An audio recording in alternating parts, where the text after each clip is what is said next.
path going up to the stage here. I've got a small half path. I stopped at the pole that's going right there, but I'm gonna take this to the concrete ledge there.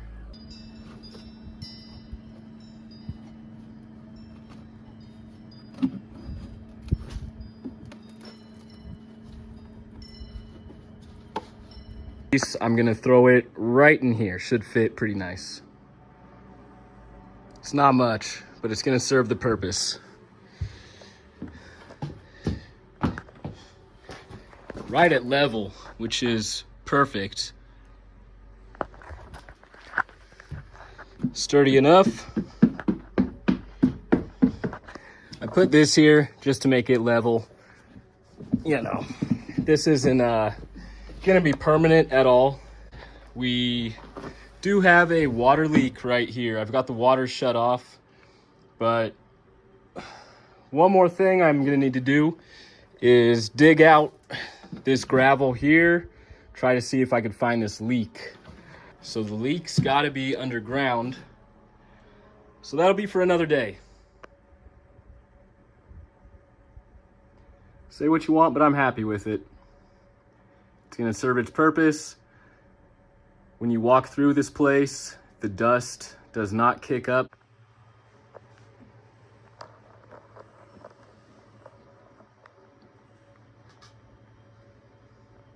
I got a floor down. It's definitely not the prettiest floor by any means, but it's gonna keep the dust down when you're walking through here. No more need for a respirator. It's gonna be raining for the next week or so here.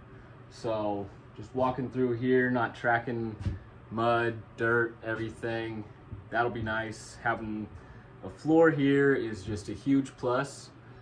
The barn's coming together. First time doing a floor, hey man, not bad, not bad. So very grateful I got to grab that wood. I did have to demolish a kid's play structure that wasn't going to be used anymore. I didn't take something away from some children, but you know, having the access to all of this wood was great because, you know, who knows how much money all this 2x4s and floor underlay boards, I'm not sure the exact name, but who knows how much all this costs. I don't. I just had to do about, let's say, I probably did about a good 6 hours of demo work, taking all this down. So it was a come up. The wood was definitely a come up, and being able to use it for the floor, the barn's coming together.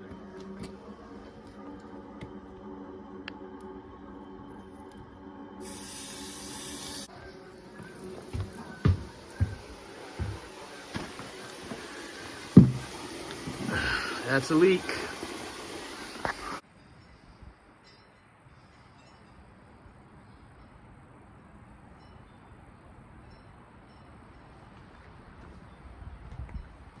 All right, good morning. Might be able to hear these Canadian geese. They've been going crazy the last couple of days. I'm gonna get on this water pipe. So here's where I'm gonna start. I first just gotta get all the water out of here, get it to where I can access the pipes, and then from there, I'll begin the work. All right, so we are all cleared out. What I have planned, cut off right here and right about here. And then I'm just gonna try to rebuild this little section here.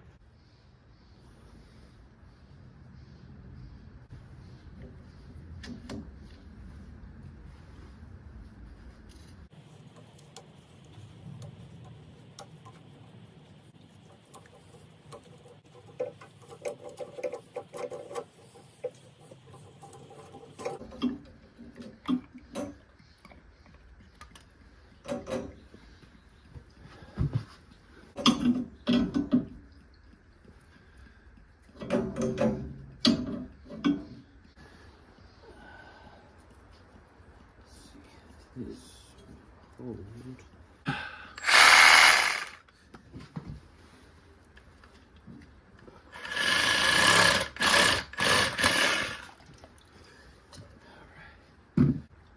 my bucket.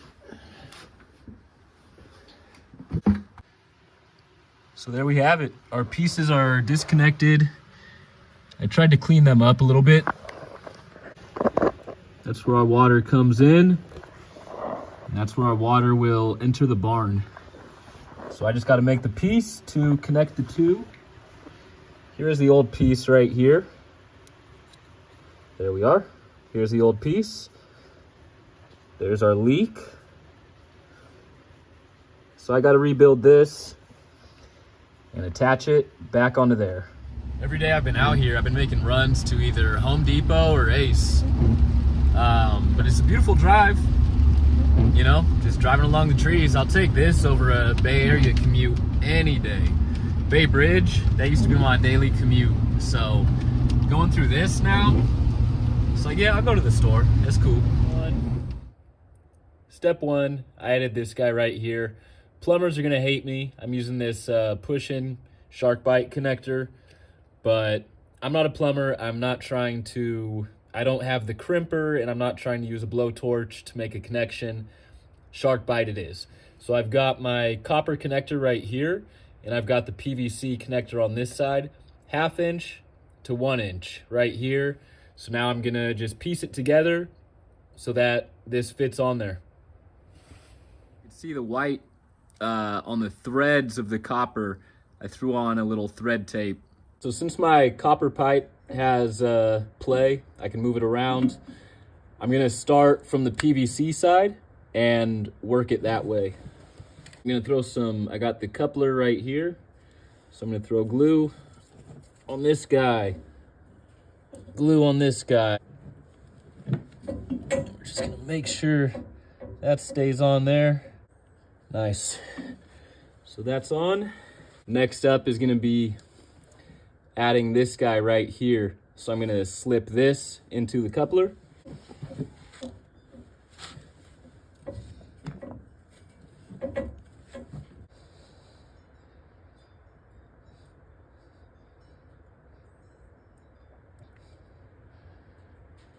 Okay, that's on there.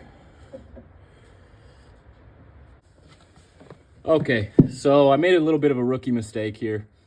I should have built it out more with the PVC. So luckily I do have a coupler. Unfortunately, it's a snap-on coupler. I mean, yeah, I don't want to, no. So let me add that. To fix my rookie mistake here, I'm gonna add this little piece right in there. Throw that in. I've got a coupler to fit that. So I would have liked to have not used that coupler, but I got it just in case I made a mistake, which I did. So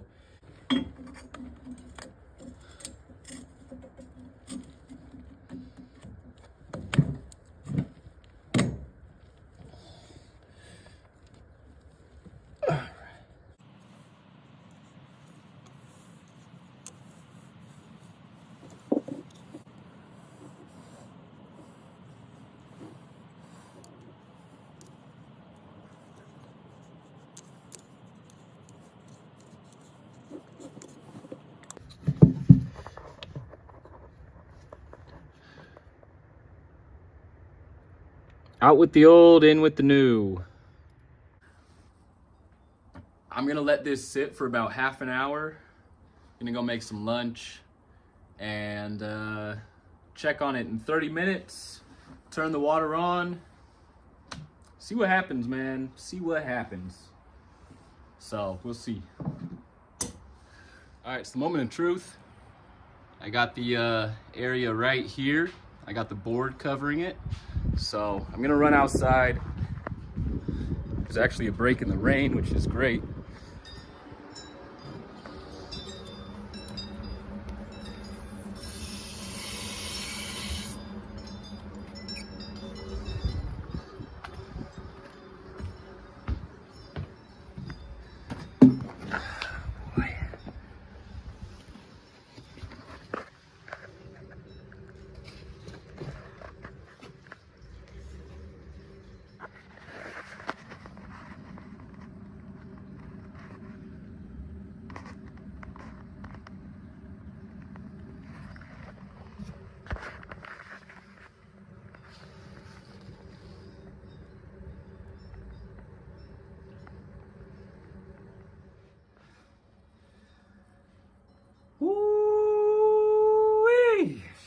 Sheesh, man. Oh boy, that worked. That's crazy. Feels good. Feels good when something comes through. And water, for it to be running water. Pat myself on the back on that one.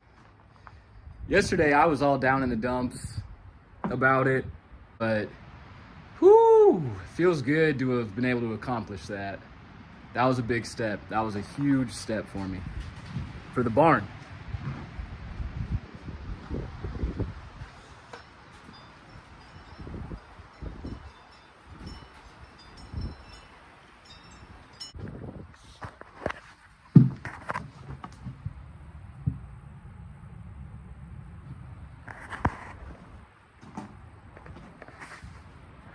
All right, so it's raining. I'm gonna call it a day. I did what I needed to do. I'm gonna keep this old piece right here as a trophy, as an accomplished plumbing project. That's not its permanent home, but that's where it's gonna go for now. All right, we're in the living space. I'm gonna probably go over this area later. I need to do a ton of electrical work in here, a bunch of other things, but I'm in here for this. Woo-wee!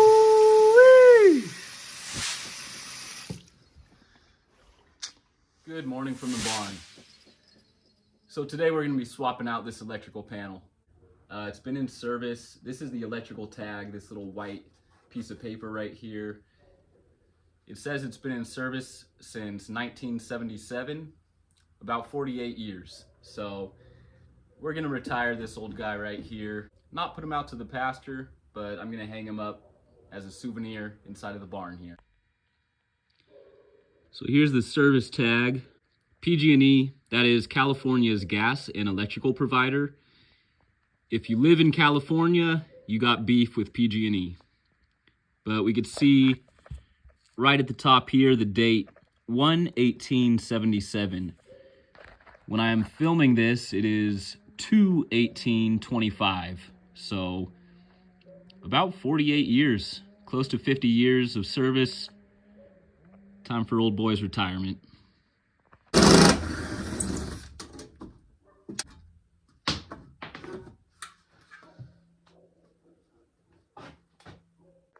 So we have our top breaker right there, just the one wire. Second breaker down, we could see 2 wires going in there. That's a no-no. Back there, we also, right there, we also have that wire nut on there. So I want to figure out what is what here.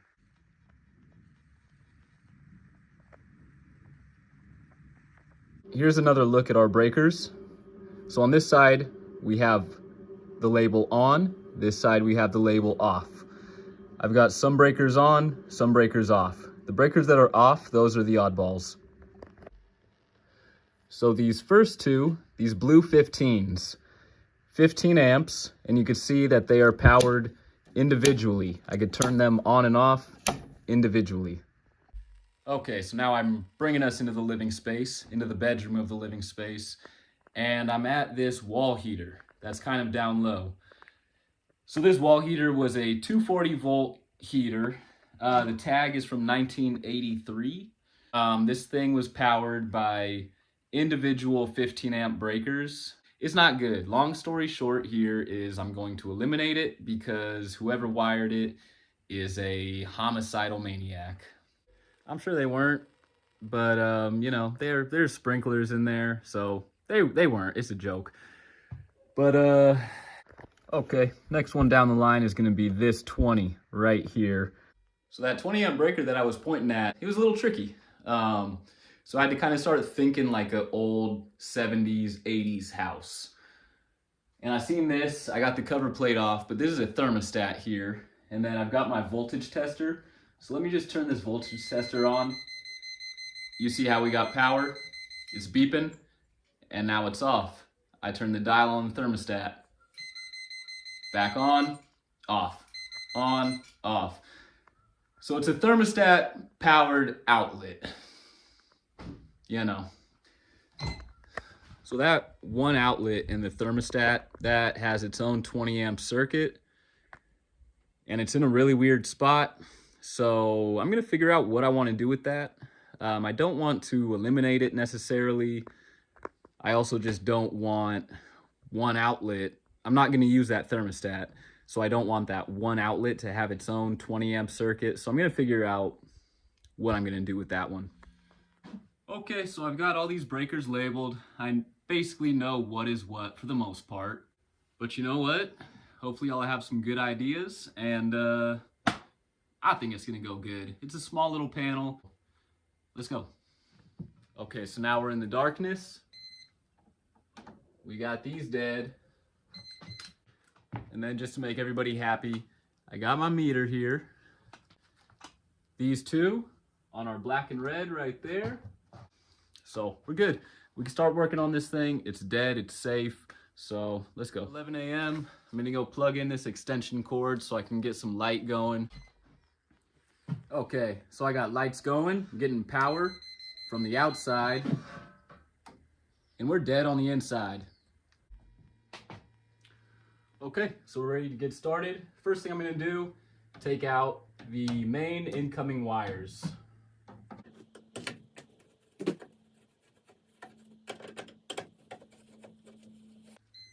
It's always good to just quadruple test everything. You never know, you can never be too safe.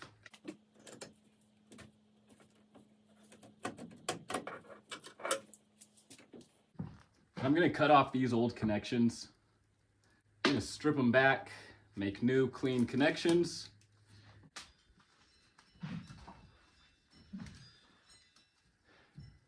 So I have the leads, our incoming power, removed. So next thing I'm gonna do is remove all the wires that are on the breakers. So you can see here I've got all these little flags, white tape. So I'm gonna take off each wire one by one and label them 1 through 10. Might be hard to see, but I'm holding wire number 1 right here. This one controlled the bath and the bed lights and outlets, and then there's a light at the top of the stairs here inside of the barn that it also controlled.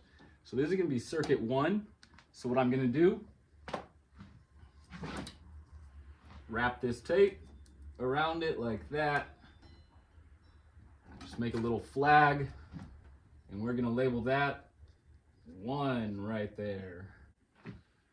So there we are, circuit number 1, first one right there.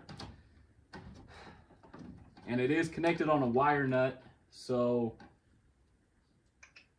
what I'm gonna do, okay, so circuit 1 is connected on a wire nut. So there's 2 wires connected on here. One of them goes down, one of them goes up. So I'm gonna leave that be for right now, and I'm just gonna get the rest of these removed. Circuit number 2, this one's the one that's double tapped. So I'm gonna cut off 1 right there. Throw that flag on there. So we have that labeled 2 on both sides. But since this one's double tapped, we're gonna get this next one here. Get our flag. And we'll label that circuit 2. Okay, so circuit 2 controlled barn outlets. So it's safe to say that this wire right here, the one that goes down, controlled the barn outlets.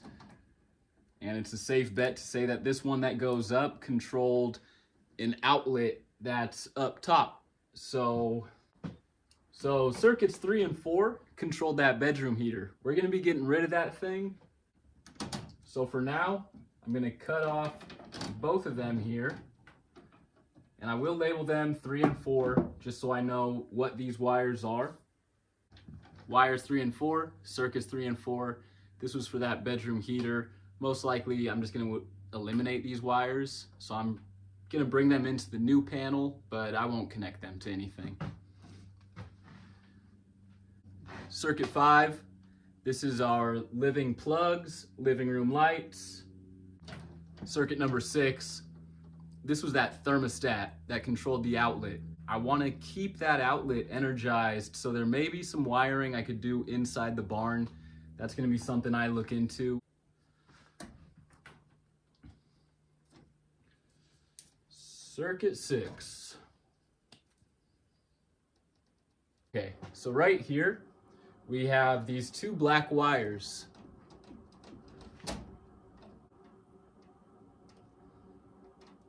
So I won't have to cut these necessarily, but I am going to have to take apart this switch box. I could pull the wires out.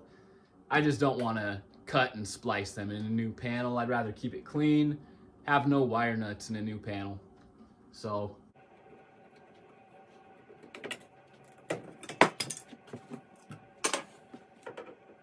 right down here, I've got the cover plate taken off. I've got the wires exposed, so I see which wires are coming up.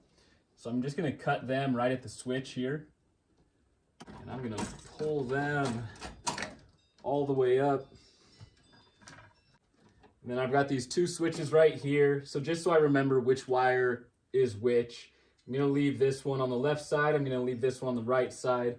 So I'll throw an L. So I'm gonna label this wire L.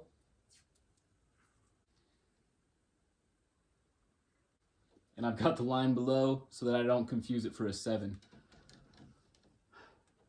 Throw a flag around this one. I'm gonna label this one R for right switch. All right, y'all, there's the panel.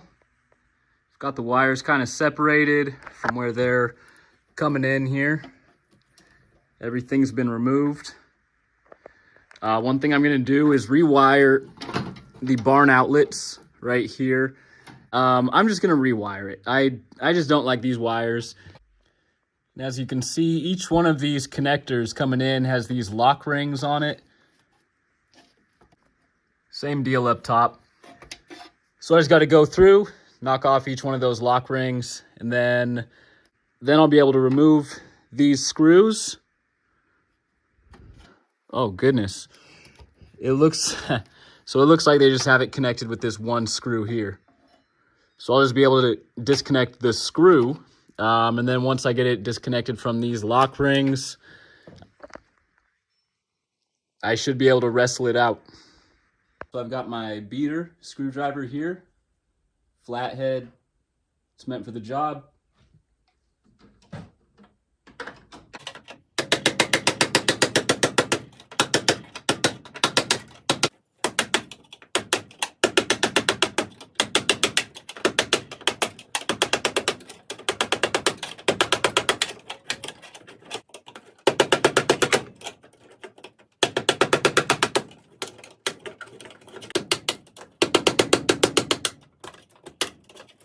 Okay, all of our lock rings have been removed, but all of these connectors are going to be keeping this box kind of pinched in.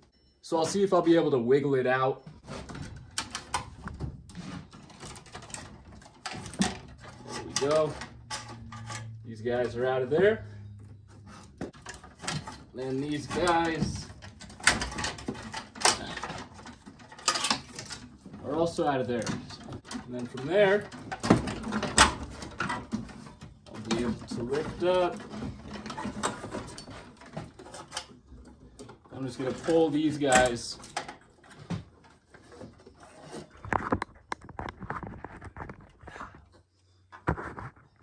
Okay, so my apologies. I haven't been looking at the camera, but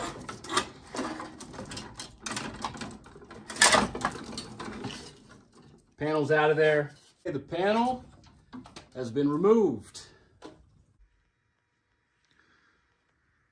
Here's our new panel and our old panel. So there's a small size difference.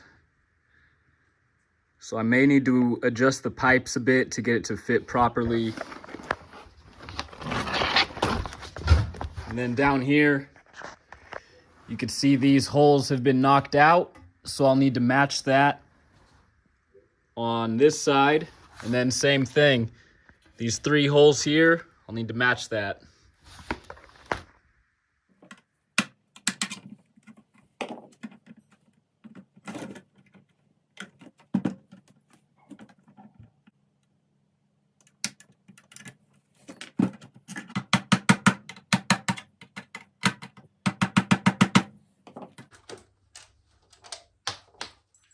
Okay, knockouts are removed. I'm gonna try to slip it on to those bottom pipes. So I'm gonna remove this 30 amp outlet. The knockouts on the new panel, the 3/4 knockout, didn't exactly line up with the old panel. Okay, that 240 outlet's been removed. I have room to play around with these pipes coming from up above. These pipes down below are kind of more set, so I'm gonna start with that.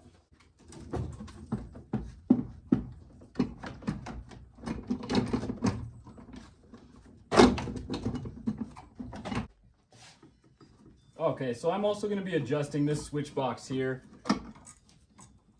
I couldn't get this pipe to sit pretty. It was a little crooked, so I just want to get it to where it'll sit nice. Okay, so I've got these two bottom pieces pretty much set. Right here, I'm going to cut this wood back down this line. That should allow me to get these pipes to sit better, sit prettier in these two knockouts here.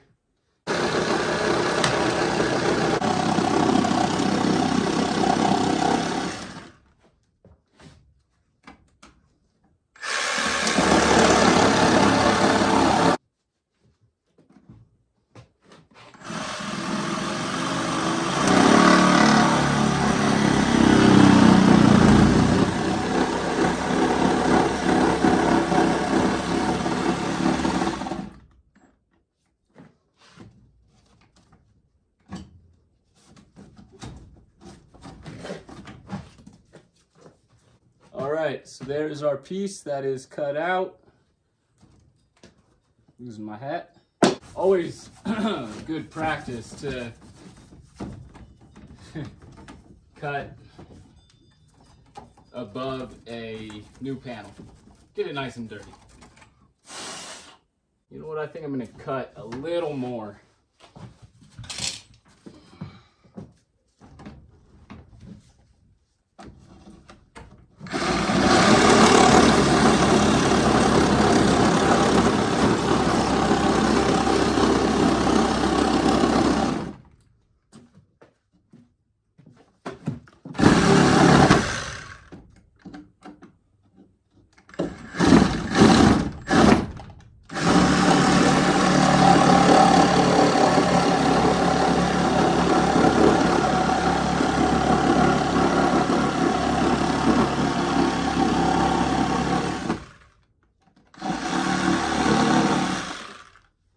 Beautiful.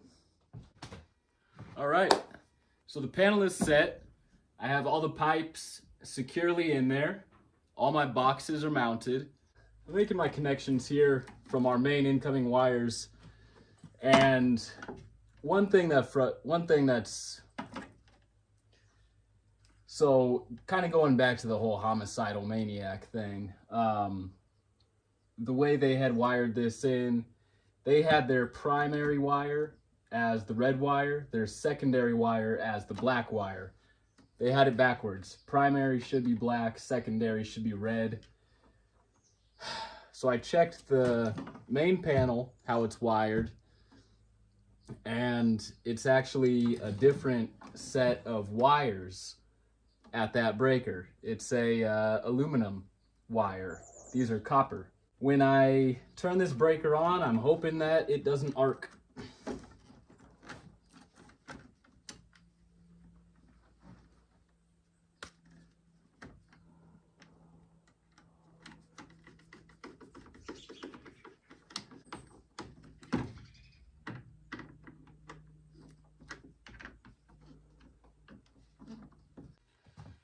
Okay, breaker is on. It held. So should be wired correctly. So if I were to touch these two leads to the black and the red, right there, we're in the 240s. And then if I were to touch black to white, we're in the 120s. And then if I were to touch red to white,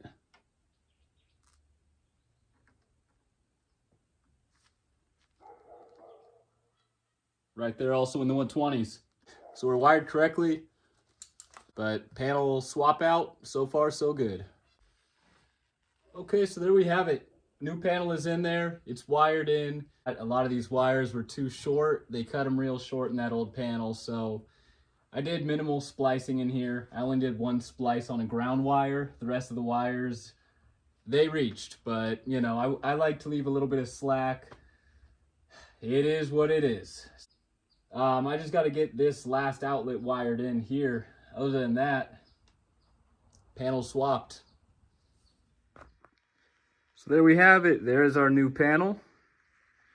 Got our outlet tester in there, wired in correctly. I got to get a KO seal for this guy right here. Definitely will need a KO seal, as I know pests will get inside there.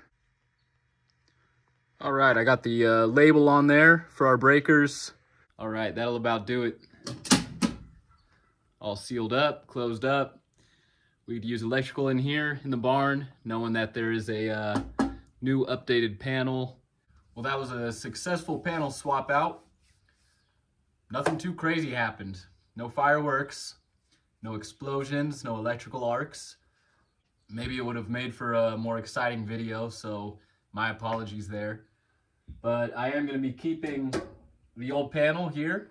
I'm going to be putting it right next to the piece of plumbing, the PVC and the copper piece that I had swapped out for that water leak. If you haven't checked out those two videos, feel free to check them out if you want. If not, I hope you enjoyed this one. Thank you for tuning in. Plenty more to come. Stick around for next time. All right, so it's March 1st, 2025, which means that I am no longer a resident of Oakland, California. I am now full-time barn. Since I've moved here, I've had quite a few water issues. The first, I had a leak inside of the barn. It was an underground leak.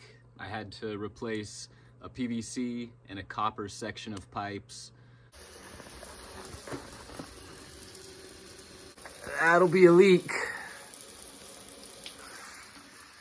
Let me get this turned off. Man. That got me running water for a little bit, just cold water. I still need to work on the water heater, and I was planning on doing that. I had a little issue at the barn's water main.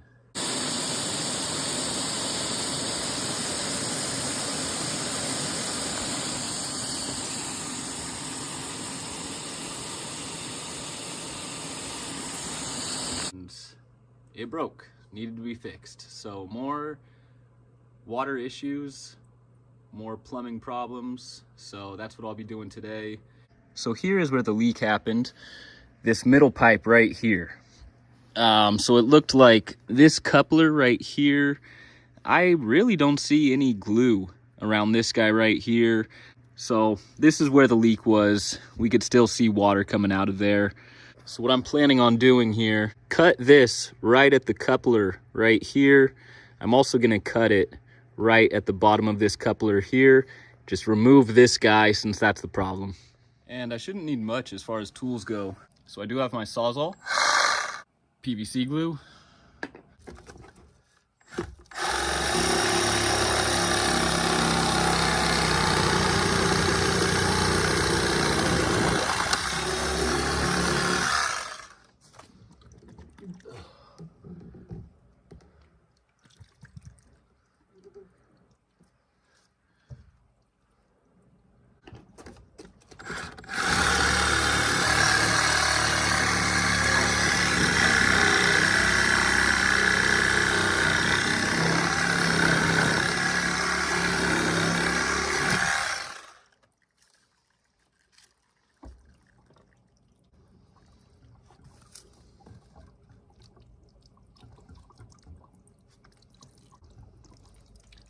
Okay, so I need to figure out how to get this water shut off.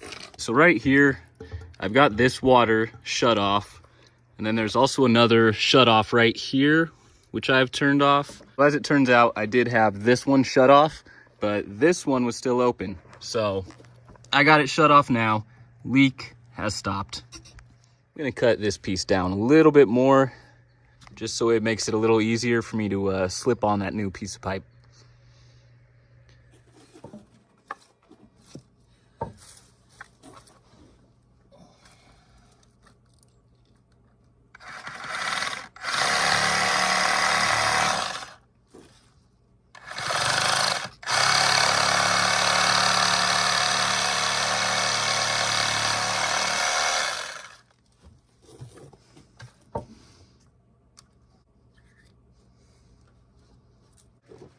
So here's the old coupler that I took off, and you could probably see this big space in here. Let's see if I could point it out. Right in here, there's this big space inside of the coupler where the pipes should be pressed all the way in there, but there's a gap with the pipes. And if I try to take this thing out, I'm sure I could.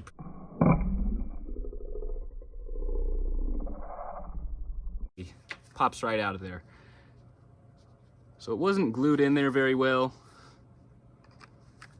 if it was glued at all. So that might be the problem. I don't know. That would be my guess. Okay, so I cut this little 1-inch piece of PVC. Gonna stick it into the coupler, attach it to the top of the pipe. So inside of these couplers, the pipes need to go in there about close to 1 inch, probably 3/4 of an inch. On this guy right here, we maybe have 1/2 an inch. So what I did is I cut this guy down a little bit, which probably isn't recommended. I'm sure the proper way of going about this is breaking this off, getting a whole new, make it all new, right? Make it all new. But we're not gonna do that. So I cut this coupler down. As you could see, we got more space on this side than we do on this side. So I'm gonna attach this side right here, the short side, to this short side of pipe, just so that there's no gap inside of the coupler. So right here, I added this on there for when I'm gluing, just so I don't get any PVC glue dropping down into the water going into the barn. Yeah, this right here, this makes me look like this is the filter for when you've been working in a cave or living in a barn. But anyways, the less PVC glue in the drinking water, the better. All right, so first piece I'm gonna glue on there is this piece of 1 inch this will be what goes inside of the couplers. So I'm gonna attach this. I'll glue the long side, the side that I did not cut right here. Drop some glue in there. Add that bad boy. Make sure it gets all the way in there. Make sure you get PVC glue all over yourself. That's step number 1. Okay. And then we're gonna add our PVC glue on the short side.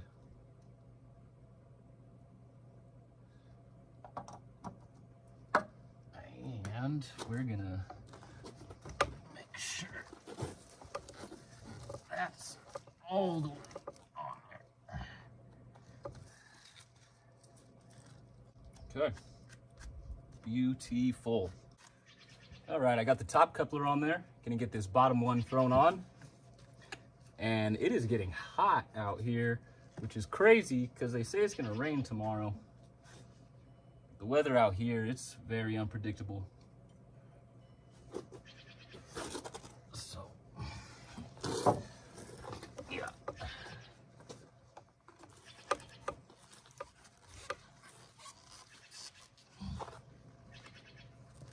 All right, that should work great. Get that. And I'm gonna have to lift this piece up a little bit, this section, just to get it slipped in. There we go, perfect. Woo-wee.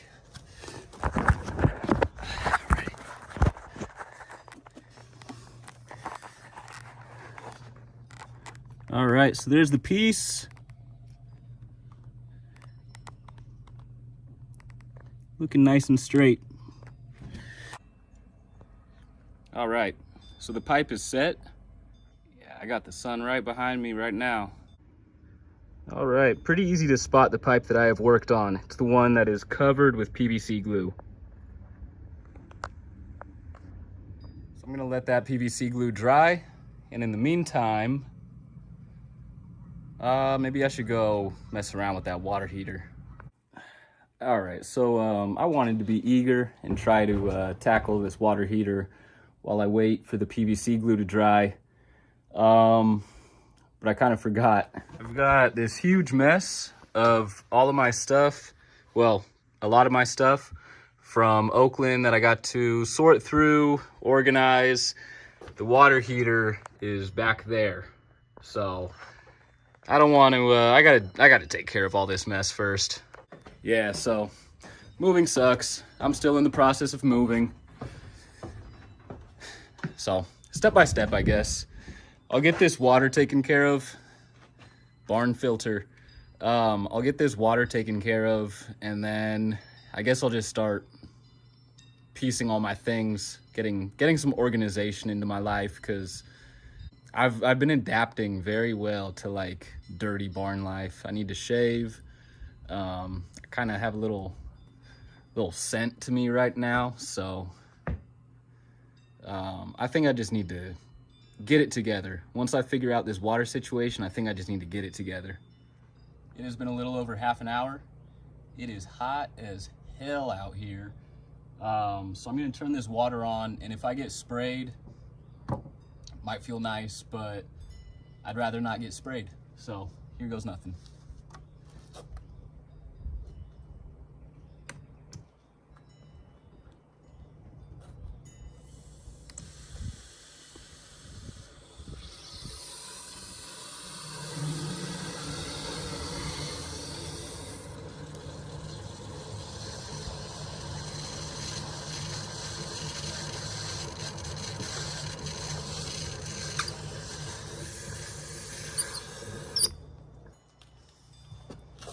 All right.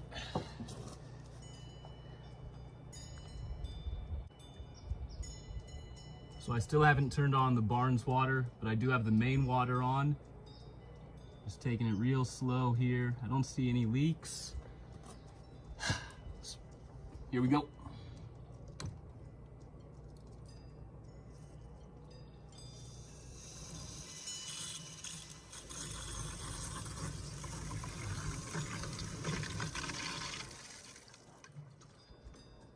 And there we have it.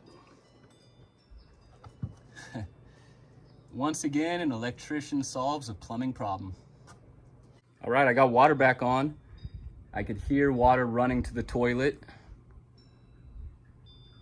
I could hear it filling up. And that right there is one dry pipe.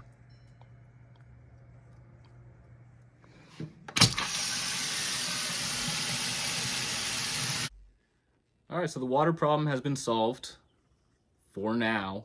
I say that, but it's been an ongoing thing. In the short time I've been here, I've already had 2 water breaks in my water lines. So been able to solve both of them. Feel proud about that. And we're real close to having hot water. All right, well, that's a wrap for today. I'm not here asking for anything but likes, comments, and all that stuff. It helps these pages like mine, these young pages like mine, grow. So it's always much appreciated. What else? Unless you absolutely hated the video, let me know if you hated it. if you hated it, if you hate me, let me know, man. I guess what I'm trying to get at is, let me know how y'all feel. If you like it, show some support. If you hate it, cool. I think we're good. All right.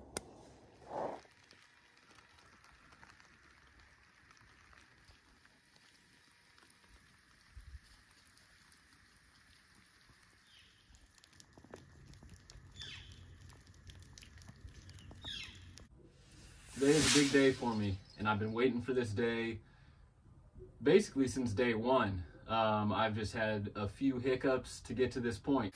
Let me get this turned off.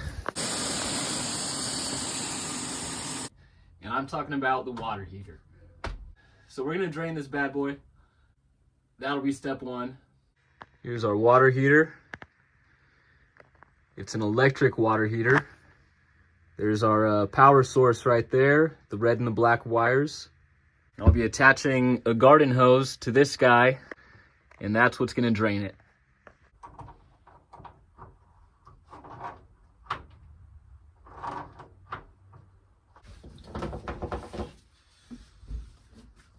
so that's on there. So I have this window here. I'm just gonna toss this garden hose right out the window. Make sure it's nice and straight. Garden hose attached to the drain, going down and out.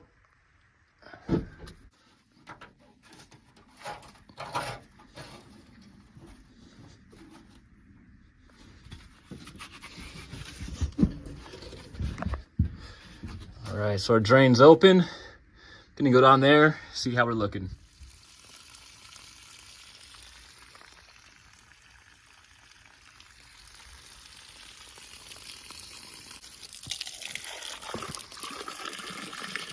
So now we wait for this guy to drain, and when that's done, I'll turn the water back on, let it fill back up. I'm gonna get a temporary electrical run to this guy just to test and make sure it still works. Fire this bad boy up, see if it works. All right, so while this guy drains, I'm going to set up my temporary power just so that I can fire this guy up with electrical power. It needs 240 volts. Once this tank is filled up, I'm gonna see if we got hot water, see if everything goes well.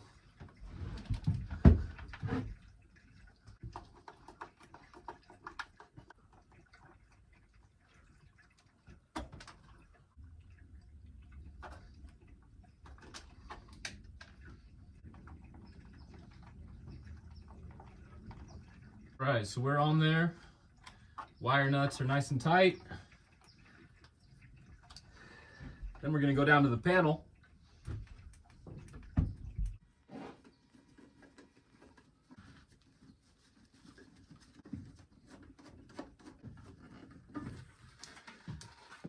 Okay, panel is open. So I've got this wire here that's kind of just dangling. I'm gonna slip this 2-pole 20 amp breaker into the panel here.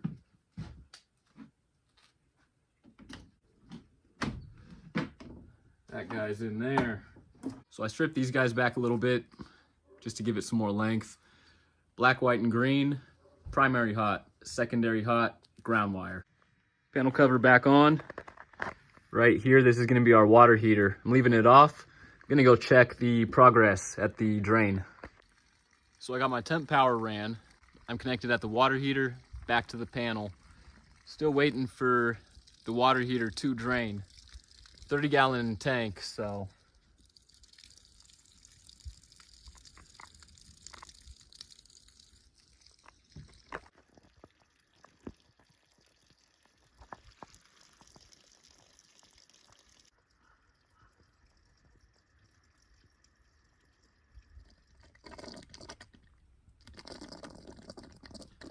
Sounds pretty drained to me, and it took long enough. I had enough time to eat lunch and run temporary power. Let's get this thing filled back up. I'm gonna turn the water back on in the water heater, let it fill back up. Then I'm going to turn on the breaker for power. All right, so I'm gonna go ahead and disconnect this hose.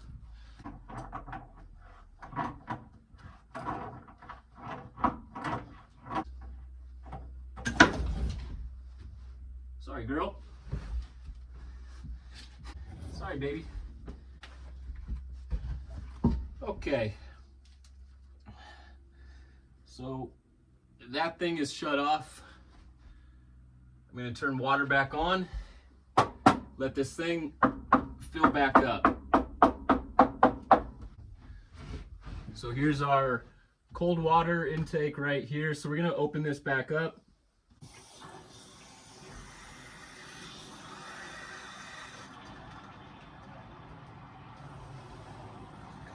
Okay, so water's back on.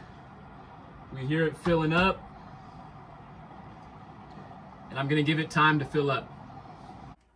It's nice to finally be here. I've had to fix 2 water leaks to get here. One of them inside of the barn, one of them outside of the barn. Sounds like it's about filled up. I'm gonna turn the breaker on. Okay, so I have this fun little tool right here. It's a thermometer, so it will check the temperature.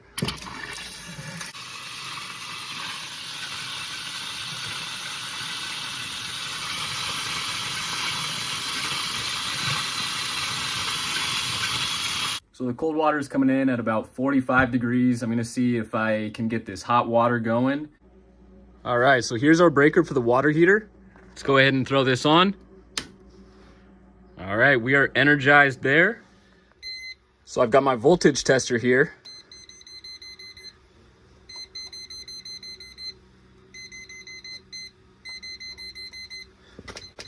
We got 240. Okay, so these electric water heaters, they have this reset button right here instead of the pilot light. A gas water heater would have a pilot light. These electric ones, they have this reset button. So what I'm gonna do is go ahead and press this.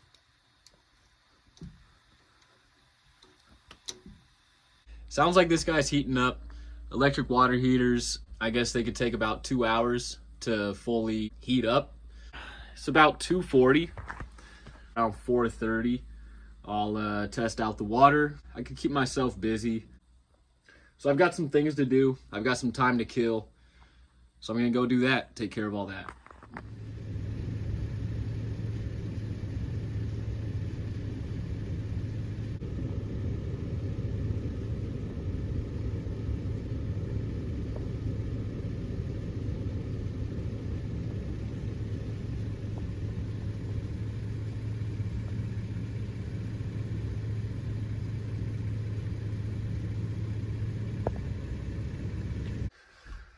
Okay, so this pressure relief valve right here, this thing had a nice little leak to it, and I'm sure you could see the water coming out here. I've got my bucket, might be able to see the steam. So yeah, that pressure valve thing, whatever, figured it out. I released pressure in the water heater, maybe that's what it needed, I don't know. I'm not a water heater guy. But I got 240 volts brought to it, I got it drained.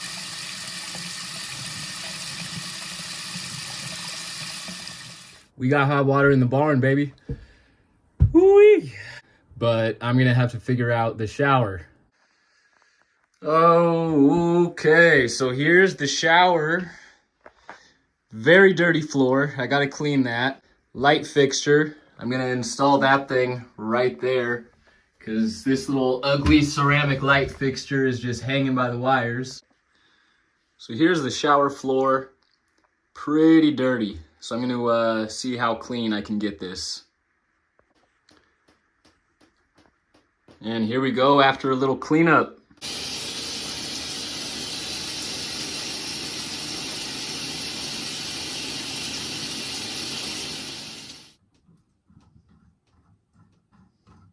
I hate these ceramic light fixtures.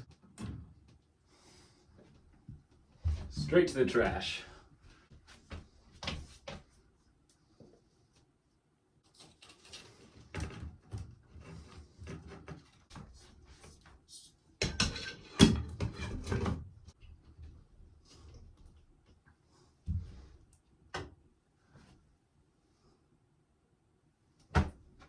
All right, well, it was a great day. I got a new light fixture in the bathroom, and even better, I got hot water in the barn and the shower working.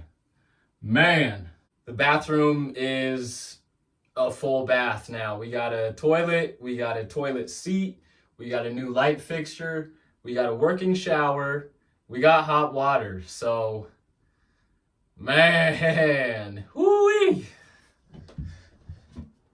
So I just took the most rewarding shower of my life. In order to take that shower, I had to fix 2 pipes and bring a water heater back to life. A little bit of a doozy, but we got it done. We made it here. We have hot water and a working shower inside of the barn, y'all. We made it. We made it. That's a wrap for this one. Hope you guys enjoyed it.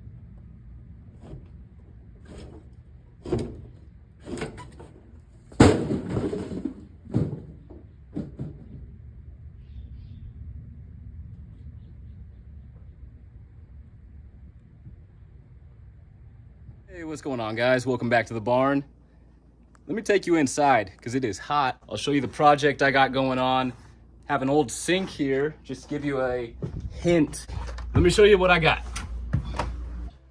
Welcome to what I am calling the washroom. This is where I wash my dishes in that little sink. I wash my hands, brush my teeth. This is where my cat does her business. This is where she eats. The floor, it has cracks running along it. It's dilapidated. It needs to get replaced.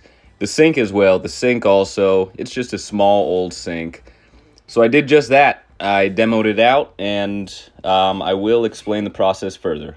I ripped up the old linoleum. I used this scraper right here and scraping this floor. It's a 5x6 floor, so it's not huge. It's not a big space at all, but scraping a 30 square foot area sucks. So I was just scraping for a good 6 hours or so. So that would have been the video. Once I had all of the linoleum peeled off and the glue removed from the subfloor, I was able to start laying down these new tiles.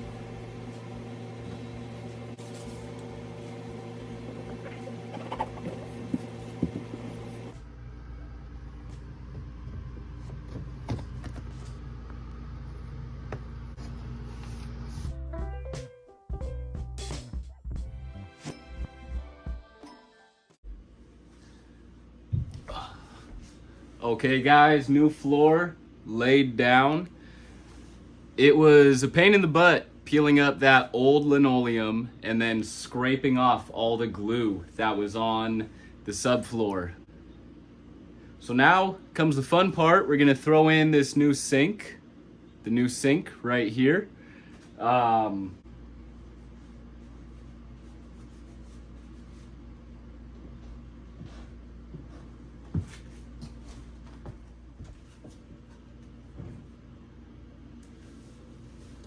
Okay guys, I pieced together the new sink. This is gonna be the body for the sink, the framing. But I'm gonna throw the sink on top. And then once that's there, I'll connect water and then turn the water back on. And we'll have a fully functioning sink area. So the inspector just got here, so we're gonna see. Up to your standard? Never is. This could be the thumbnail right here. Okay, so I just laid down some glue right on top of the sink here, or right on top of the framing. I'm gonna put in the sink now.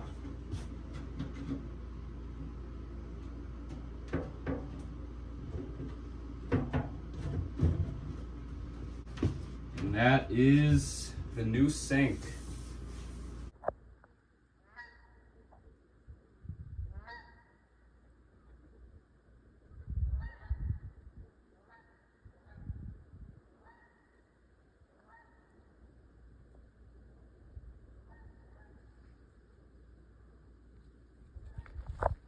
I've done everything. I've turned water back on.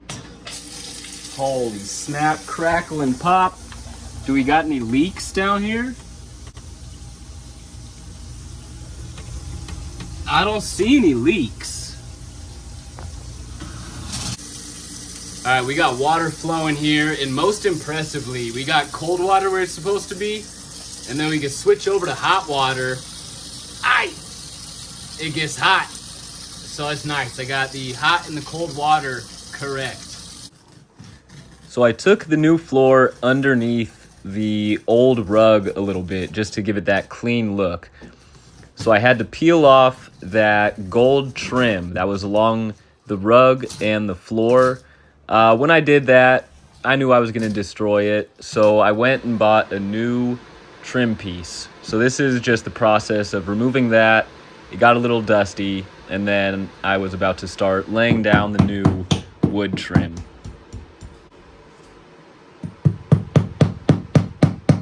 All right, so I just laid down a bunch of these trim nails right along the edge of this carpet where it meets the new floor, just so it kind of holds it down. I would love to get rid of this old carpet. One day I would like to replace it, but for now, I nailed it back down. I'm gonna lay down this little trim piece right here. I'm probably gonna need to cut it down a little bit to get it to fit to size. And oh yeah.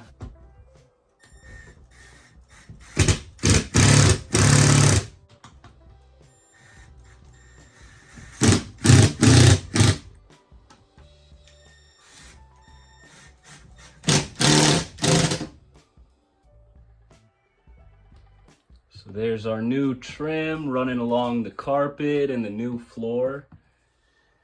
I also want to add a tabletop, like a counter tabletop right along here, just right level with the sink. Okay guys, so I'm downstairs in the barn, in the actual barn outside of the living area. I had just cut the new piece for the counter tabletop. That's gonna go on the side of the sink. I'm gonna put some, I've got this golden oak wood stain right here, so I'm gonna lay that down. Probably just one coat, nothing too crazy.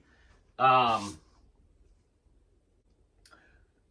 while I'm down here, I did want to show you a little side project I got going on. I got this boat. This was a free boat. It was on mosquito. It was on the side of the road as I was driving home. Had a label free, so I threw it in the back of my truck. It had been sitting for about 1.5 years before I did anything, but I finally started putting a coat of primer on it. So this is the bottom of it. I started priming the bottom. I could rotate it. Maybe I'll just show a photo of my work because it's a lot of work moving this around and I'm not trying to do all that right now. So I'm gonna get to staining this new countertop, but I did just want to show you the little side project. If I keep making videos, I'll show you the progress on the boat. Maybe one day I could get it fully painted and in the water, and I could be a boating guy. So as mentioned, here are photos of the boat. So this is after I sanded it down before I had primed it. So just a little prep work, and then once it was sanded down, this is after 2 coats of primer. I also had missed some spots in the corners, so work's still to be done.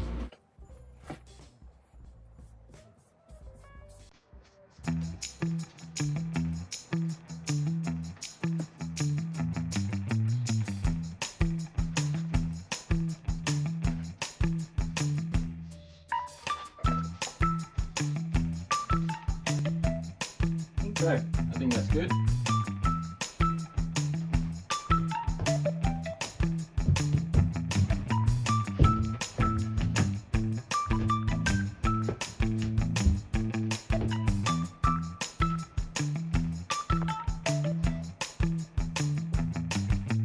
Here we have the old sink area.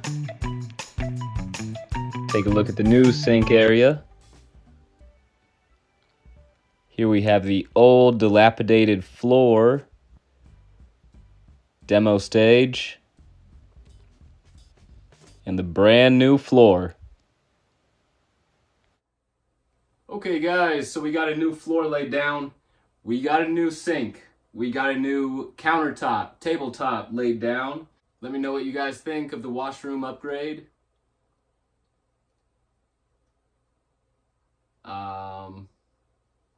So I've got a box. Not sure if you'll be able to see it. It's a silver box right here. This is gonna be the home, the future home of a new stained glass light. So I've got an existing light already over in that direction. So I'm gonna attach some pipe from this box here to our existing light, run some wires in that pipe, hang the stained glass light, and give the barn a new stained glass light.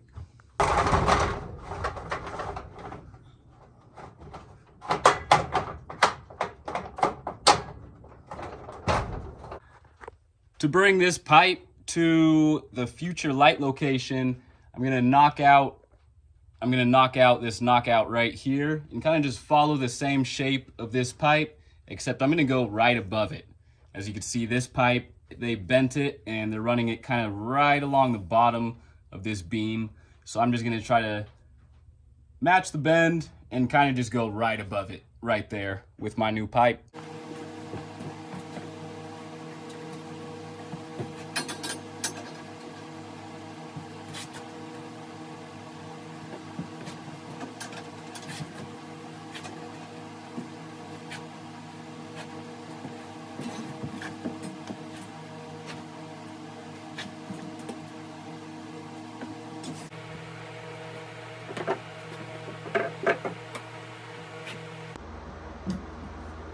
So I'm kind of just eyeballing it right now.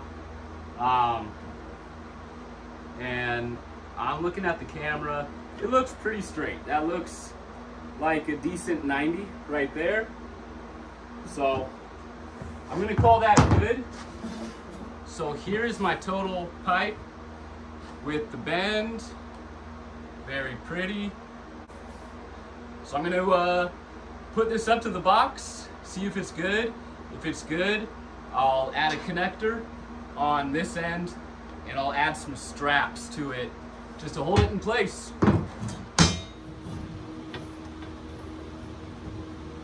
So I need to put a bend. So I forgot a bend. I gotta put a bend right here. About a few inches past that. Dang it.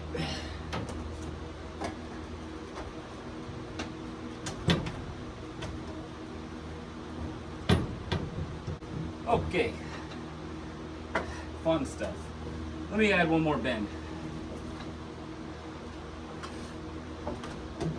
Here.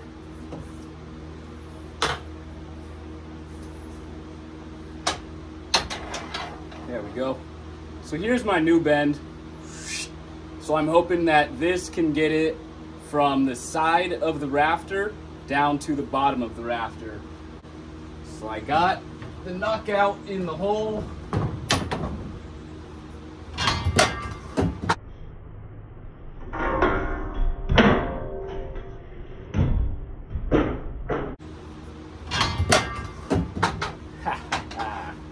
Fun stuff.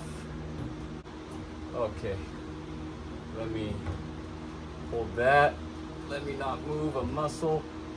Oh, okay. All right.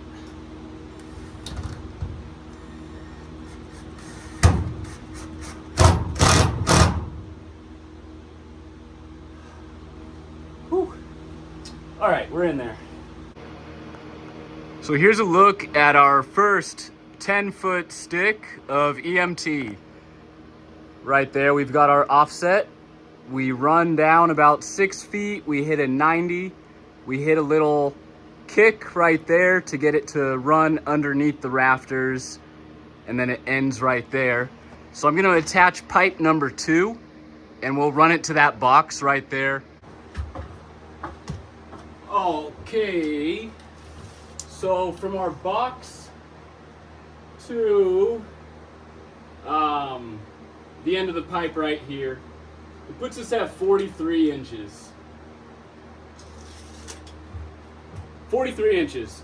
So I'm gonna put a coupler right here. That coupler will allow me to add another piece of pipe to this one. And then I'll just put a little offset and attach it right onto this box. Once that pipe is there and everything's strapped down, I'll run a fish tape through here. That will allow me to run the wires. And then once wires are ran on both ends, I'm gonna hang this light fixture right here. I'm gonna connect the wires on that already existing light fixture that's at the top of the stairs. Once everything's wired in, I will have a new stained glass light fixture.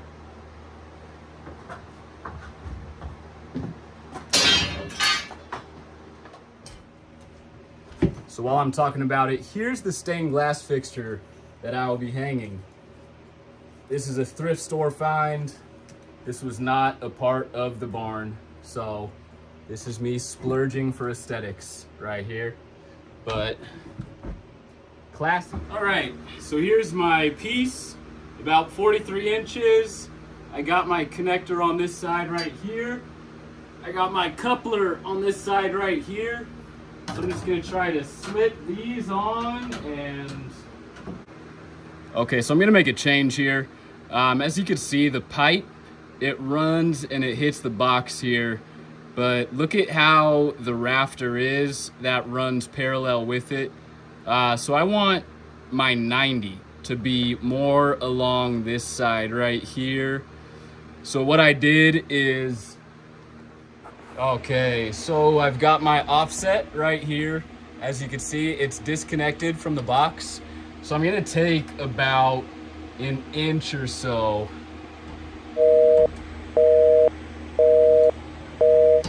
off of this 90 right here. And that should just allow the pipe to sit prettier, make it look like it runs nice and parallel with the rafters. So that's my goal, just aesthetics right now.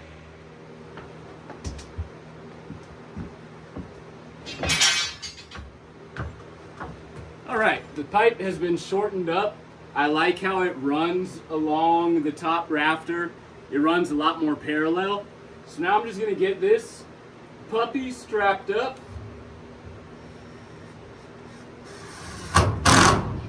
And then we'll start running wire.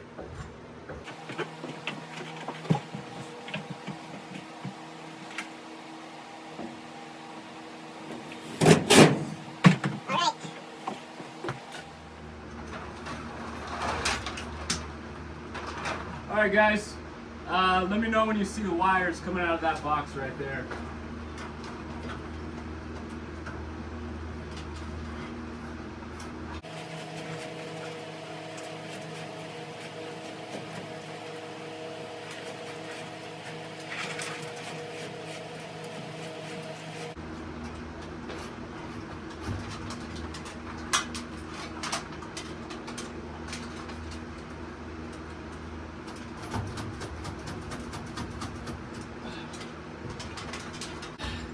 We made it. Cool.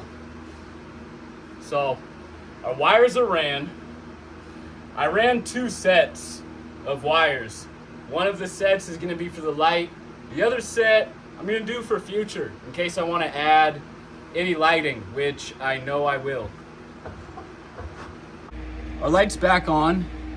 I got everything closed back up. Triple digits. So I'm almost done. I just got to hang the stained glass light fixture.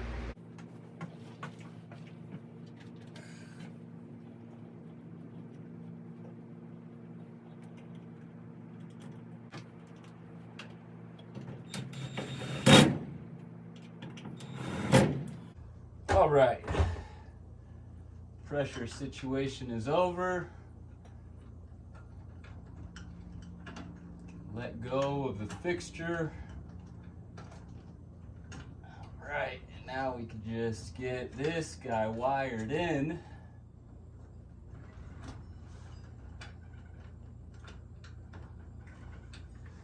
Okay. All right, so I just turned the light switch on. Hopefully these bulbs are still good. I have not tested them. Hey, we got one. I don't even know if I was in the shop while I was yapping there, but we're gonna throw this canopy on. We're gonna admire this light for a little bit. We're gonna drop the lock ring. And then I'm gonna clean up and chill, cause it's hot, I'm tired. We're gonna call that good right there. Boom. Stained glass, pain in the ass. Not really, but it's just the hot. I mean, can't even talk right. It's just the heat. It's just the hot. It's just the hot.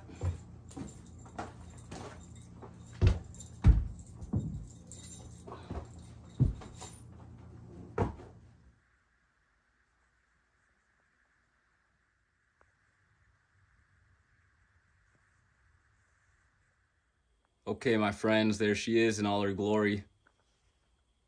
The new stained glass light. Waited for the nighttime. I wanted to give it the full effect. But hey, thank you guys for joining me on this adventure. Hope you guys had fun. Hope you guys had some laughs along the way. We'll see you on the next one.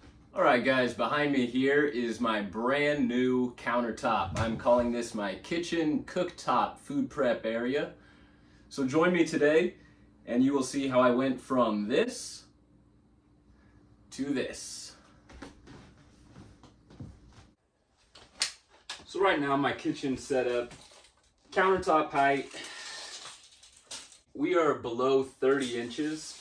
So when I'm doing my cooking here, I'll have my cooktop right here, but a lot of the times I gotta hunch over. I wanna raise these countertops up just to stop the hunch, because if I keep this up, keep up my fentanyl lean, it's just bad for the posture. So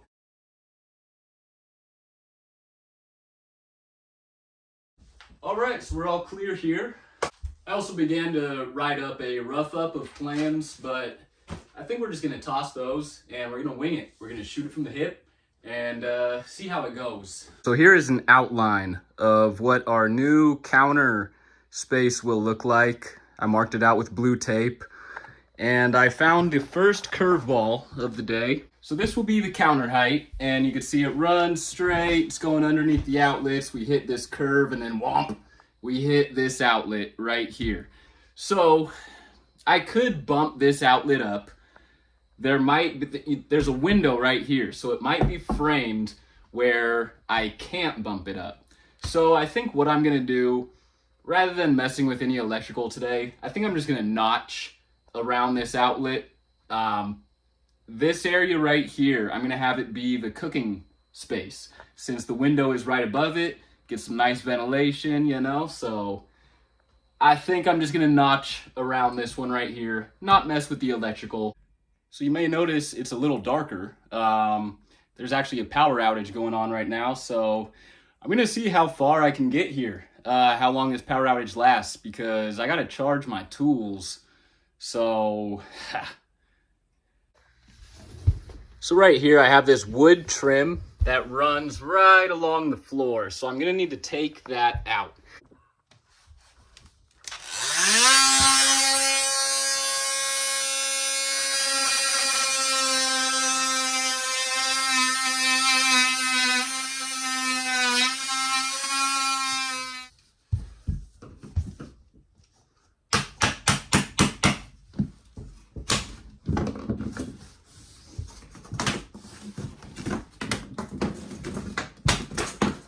I could actually reuse this trim. I actually need some wood trim, so I'm gonna save that.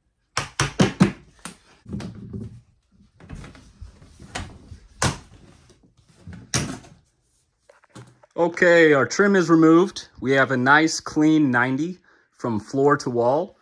So now we're gonna start laying down our framing. So I'm gonna grab some 2x4s, start laying those down. So before I start driving in any screws, I went and I pre-drilled some holes here. As you can see, there's a crack. There's a little split in this 2x4.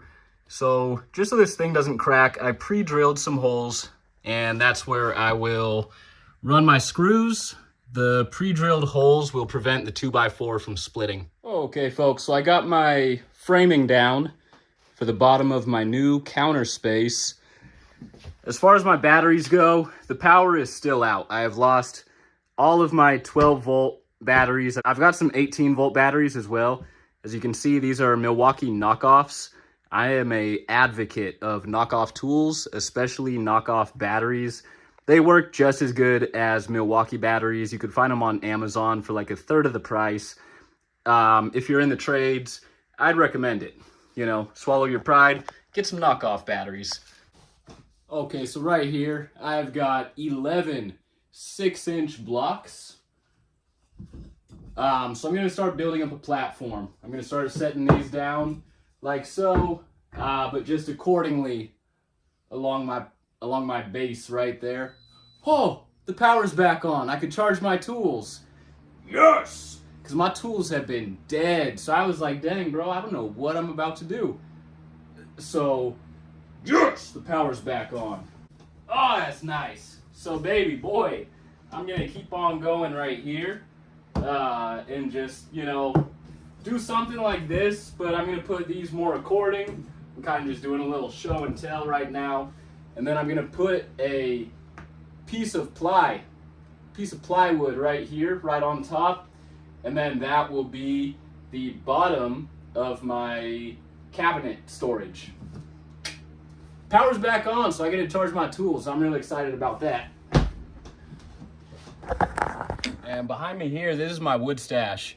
Just all the wood I've accumulated over the years. I've got some manzanita logs here, but just a bunch of scrap wood. So this whole project is just refurbished, I guess is the word.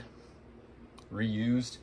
But yeah, if you guys are wondering where all this wood's coming from, I've just accumulated it. All right, so I've got the piece marked out right there. I'll be cutting along those lines. And then this side kind of fit perfectly. I just got to cut off a 1/4 inch right along here. 2 pieces, but this will be the bottom layer of my new counter.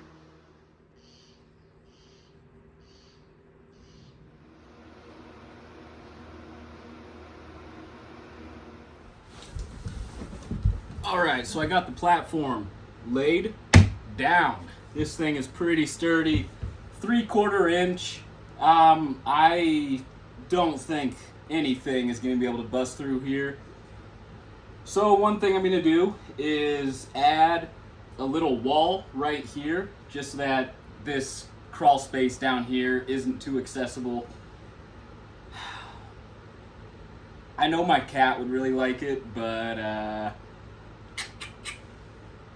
it's just going to become a mess. It's just going to grab a bunch of dust, accumulate a bunch of dust, cobwebs.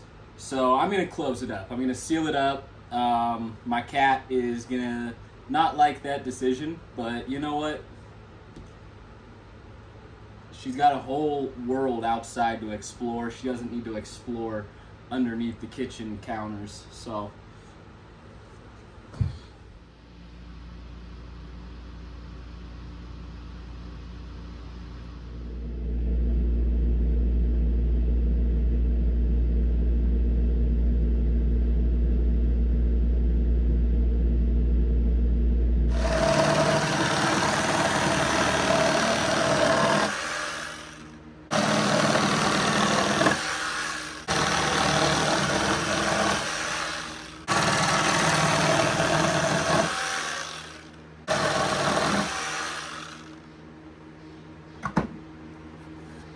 Alright, so I've got them all labeled here, 1 through 7.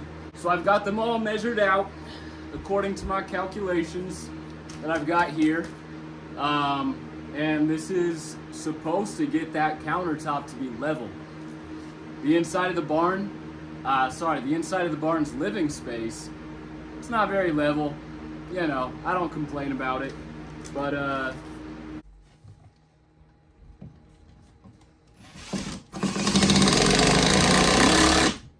so I switched over from a Phillips bit to a star bit.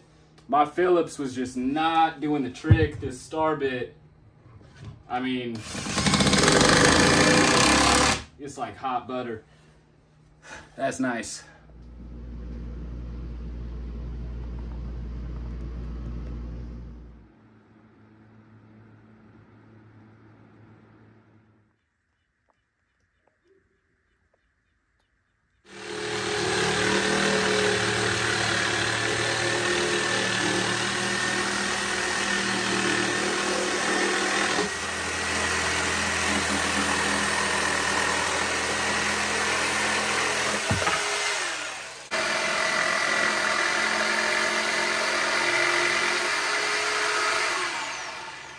Alright, so it's a proper scorcher here, triple digits.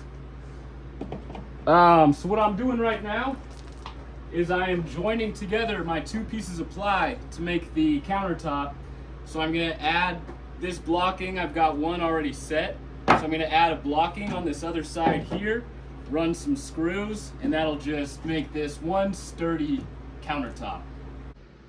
So I've got this wood filler here. I'm just gonna go through, I'm gonna seal up all the cracks. Anywhere there's a screw, I'm gonna just seal those holes up. And then right along here, this is a little notch that I cut out for the outlet. It got pretty chipped up. This wood is old. That, you know, it is what it is with old wood. So I'm just gonna try to do what I can here. I'm gonna put some wood filler all along this edge, and that'll be that. All right, as you can see, I got a huge mess behind me. I've just got a scatter of tools everywhere. I got wood filler on the countertop here. My brain is at, you know, maybe 50%. This triple digit heat is kind of kicking my butt. But I got wood filler on the countertop. I'm gonna take a break. I'm gonna take a break. It's hot, man. I'm tired of working in this heat. Tomorrow it's gonna be 12 degrees cooler. I'm really looking forward to that. So I gotta let this wood filler dry anyways.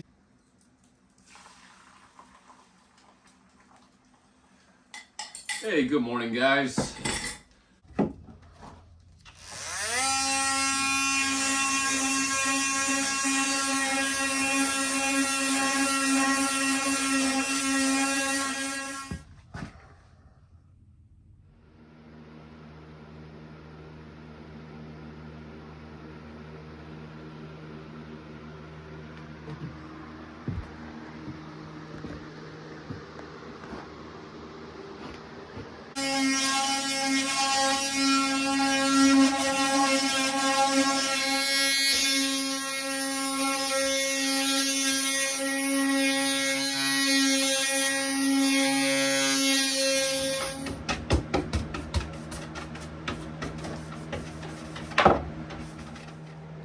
Okay, so I've just sanded down the cooktop side of the countertop. This will be my food prep side. This will be my cooktop side. So the cooktop side, this piece had been outside for who knows how long. It had been sitting in the sun. It had been sitting in the rain, the snow. It had been sitting in the elements.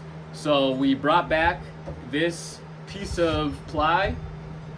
It is extremely smooth. I could run my hand on it and not get any splinters.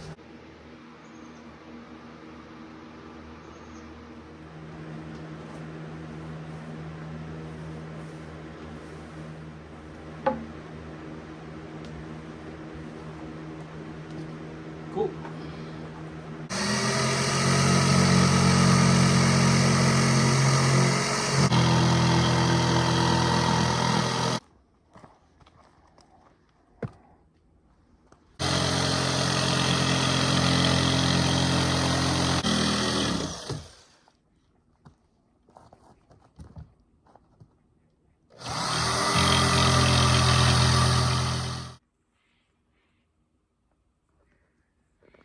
All right, we got some heavy clouds above us. I could hear some thunder. So I think we're gonna get some rain here, which is pretty wild since it was triple digits yesterday. Day 1, we had the power outage. Day 2, triple digits. Day 3, thunderstorms.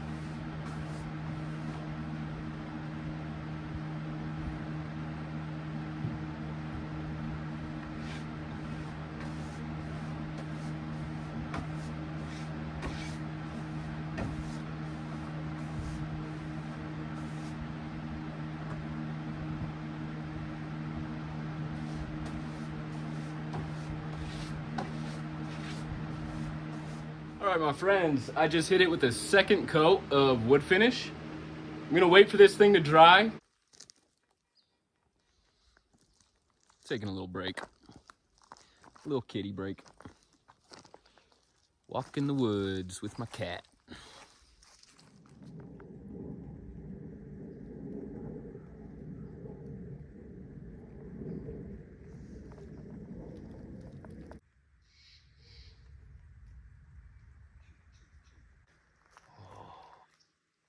Oh.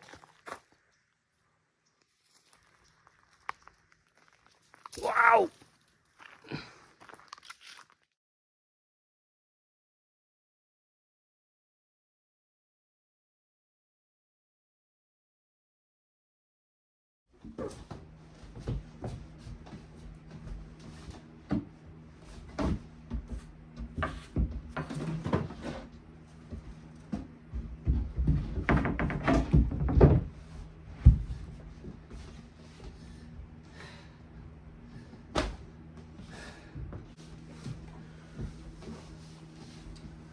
All right, guys, the table is set. I just gotta screw it down, but man, am I happy that this is here. Woo! Well, guys, the first meal I am preparing on my new kitchen countertop will be for my cat. So,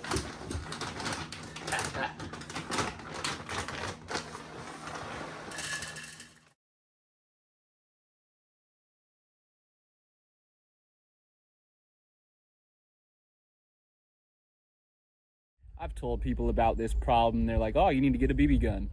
I did get a BB gun. I fired some warning shots, and I'm calling them warning shots because I was aiming for the head, but I'm just a bad shot.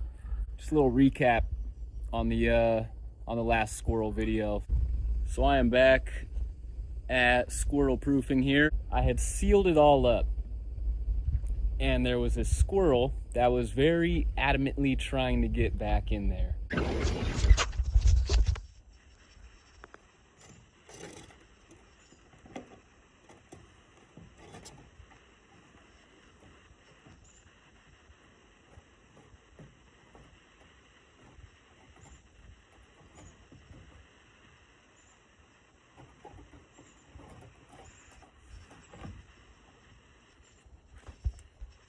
My big concern was there were other squirrels still up in the attic, too stupid to escape, knowing that I'm sealing it up. Or maybe it was babies. Maybe it's baby squirrels. So it's been about maybe 3 nights, and I am able to confirm that there are squirrels still in this attic.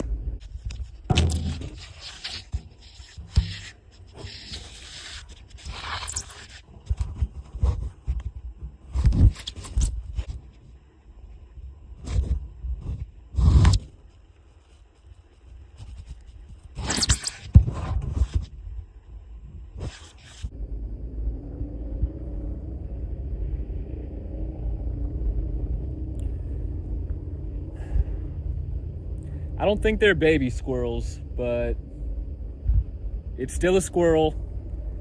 I'm not a terrible human, you know. I want to keep these squirrels out of the attic, but I also don't want to trap them in the attic, and now they're gonna die because they're stuck in the attic.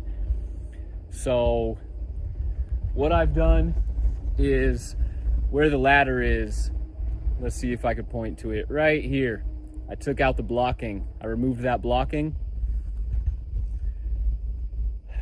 because a squirrel was inside of the attic chewing on that wood trying to get out. So this guy is inside of my attic and he is trying to make his way out. He is currently chewing up wood. Little bastard. I've got garlic set up in the attic because squirrels hate the scent of garlic. So I'm gonna see if I can drive them out.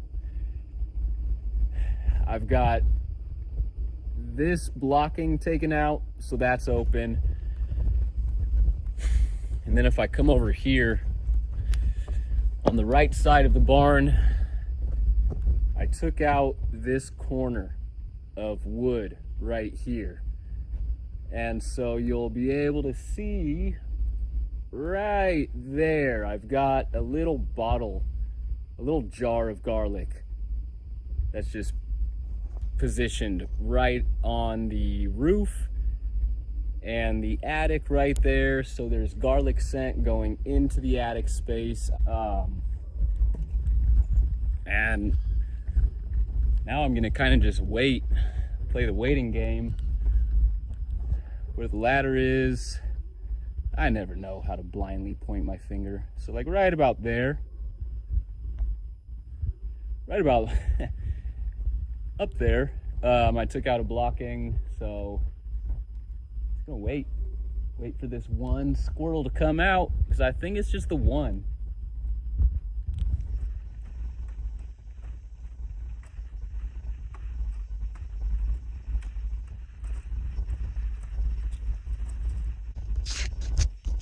Okay, so I think that was the guy. I think that was the one squirrel that was still stuck up in here.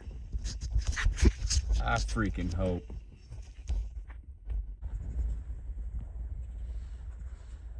You gotta be lying. You gotta be lying.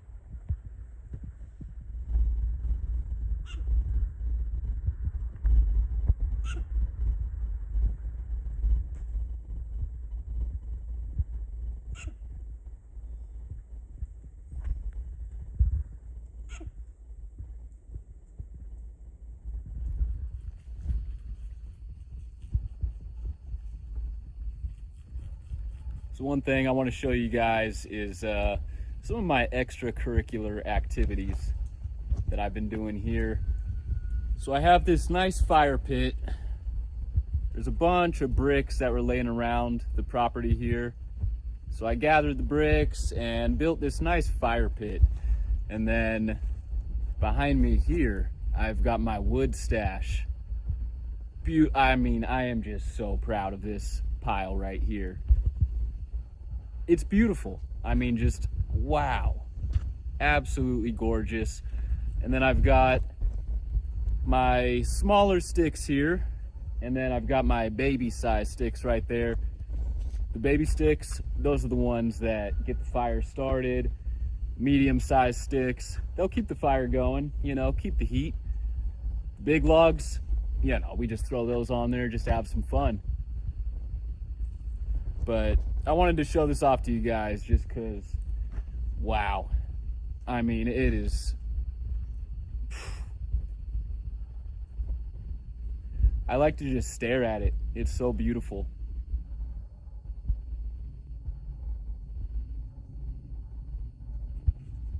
Over here, I have got my foraging section. It's a bunch of black walnuts. There's some black walnut trees around the property as well, and the end result is these little walnuts here. And so when they start out, let's see if I could find one. So when they start out, I've also got a big pile right here. This is kind of how they look. They almost look like a lime. They have this yellowish green, greenish yellow color. And then they get really nasty. They get, as you can see, my fingers kind of got the little black stuff on them. But they shrivel up. Let's be mature here, guys. But this is what they look like. But yeah, so I've just got a ton of them here. I don't know what to do with them, you know? And then they go on the ground, you step on them, and then it like releases like this greasy juice. A black walnut greasy juice. So I'm kind of just foraging just for the heck of it, but I mostly just wanted to show off my wood stash because, I mean, sheesh, I almost don't even want to have fires, you know? It's just so beautiful and organized. Can't really see it that well in the sun there. Ooh, hoo, hoo. I mean, come on, man. Come on. All right, guys, well, I got some good news. I got some bad news. The good news is my place appears to be squirrel-proofed. It has been about 2 nights now where I have realized I'm not hearing any squirrels. There's no squirrels scratching my ceiling at midnight. There's no squirrels chewing on wood at 6, 7 in the morning, waking me up. So, oh man, that is a relief. The bad news, the squirrel has to find a new place to live. And luckily, it has a whole goddamn forest to go into, so let's not feel bad about that little squirrel, huh? You know, look, I like to think of myself as like a decent human being. I could have killed it. I've told people about this problem. They're like, oh, you need to get a BB gun. I did get a BB gun. I fired some warning shots, and I'm calling them warning shots because I was aiming for the head, but I'm just a bad shot. So, warning shots. But yeah, the squirrel lives. It gets to live another day. It gets to find a new home. It gets to explore. We love exploring, right? So we're not feeling bad about that squirrel. The barn gets to live another day. It's not going to get destroyed by a squirrel because those things chew up wood. They can eat away at all the joists holding up this attic. Blindly, the attic right here, up there. So it's a good day, guys. And that's going to be it. So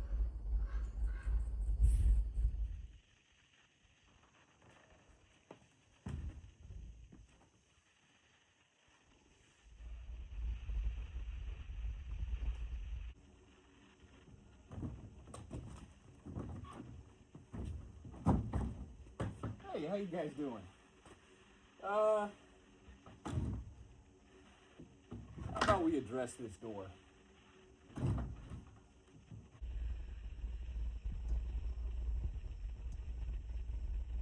So here is a good look at our barn door.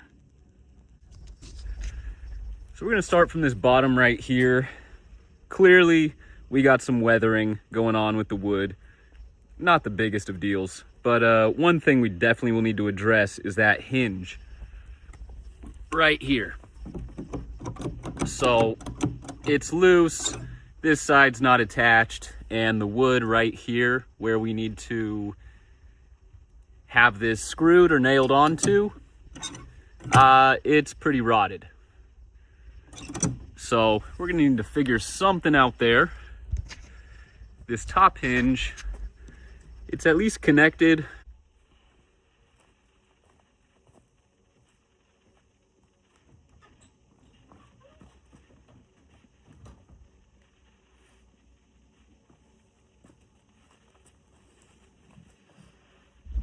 All right, so now we're gonna look at the inside of this door. And as you can tell, they have whacked more of these nail tips just down to the side.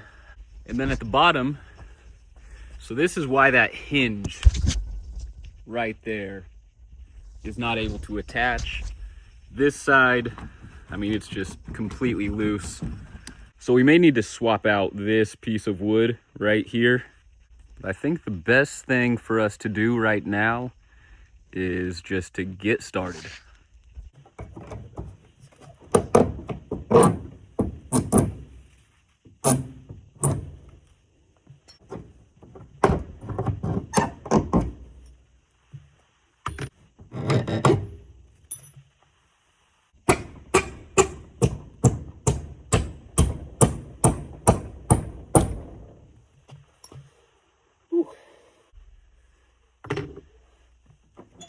So we're removed there.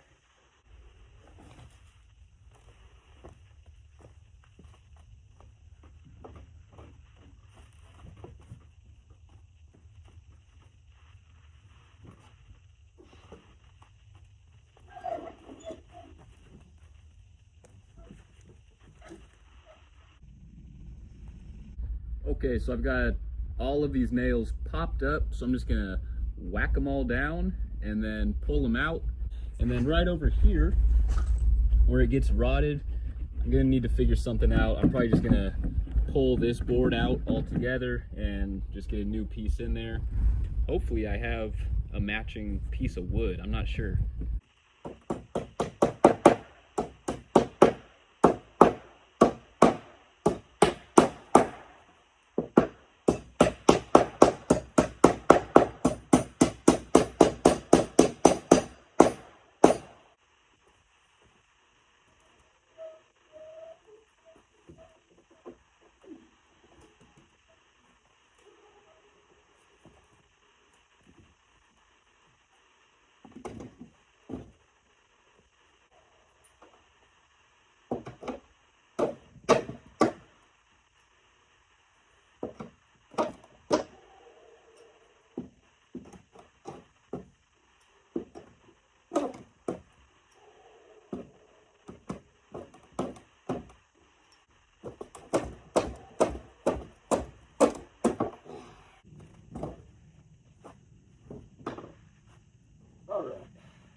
Okay, so I measured the doorway from top to bottom, and as you can see right here, we got this rock right in the middle, kind of just like a speed bump right in the middle there.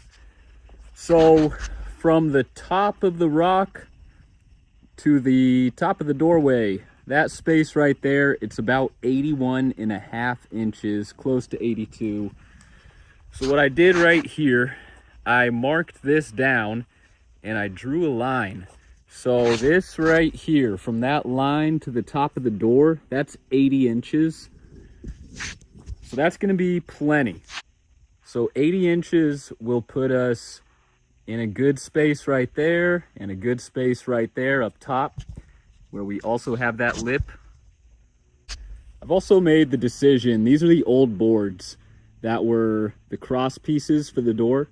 So I'm gonna swap them out. I'm gonna scrap these guys. I'll reuse them somewhere else in this barn. But I'm gonna use this pressure treated wood. These are 2x4s. So I'm gonna cut them down to length and use these pressure treated rather than these guys. These are pretty thrashed. This door is pretty thrashed as well. I do not have the planks of wood to replace this, so I'm just gonna try to fix them up as best as I can. I'm gonna cut them down right where that line is. I'm gonna hit it with sand real quick with my oscillating tool, just to get that Z shape out of there.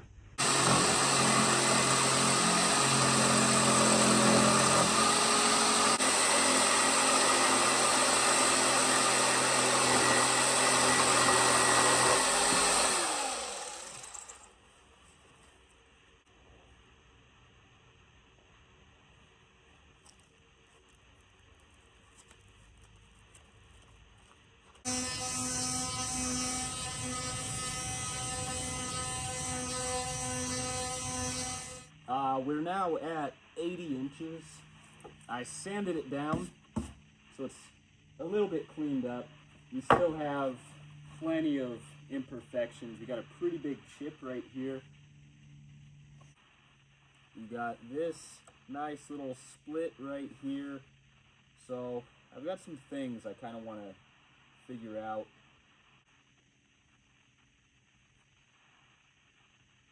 Shotgun shell. Always finding all sorts of just random things in the ground here.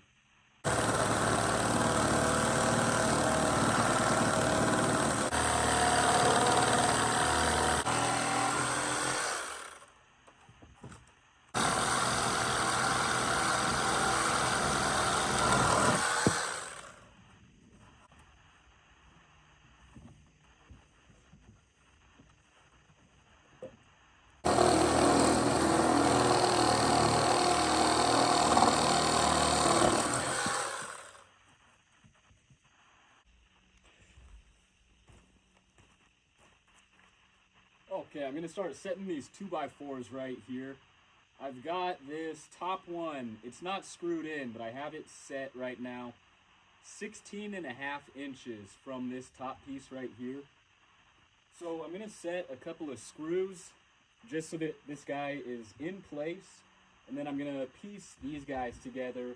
This one should also be 16.5 inches from the bottom of the door to this 2x4 right here. And then this cross piece, I don't know how I did it, but I cut it 1 inch shorter than the existing piece that was here. Who knows, but I'm gonna try to get this to slip on there perfectly.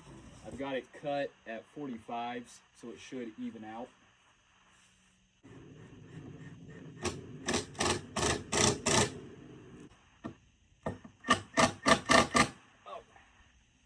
Okay, so this guy's locked in place.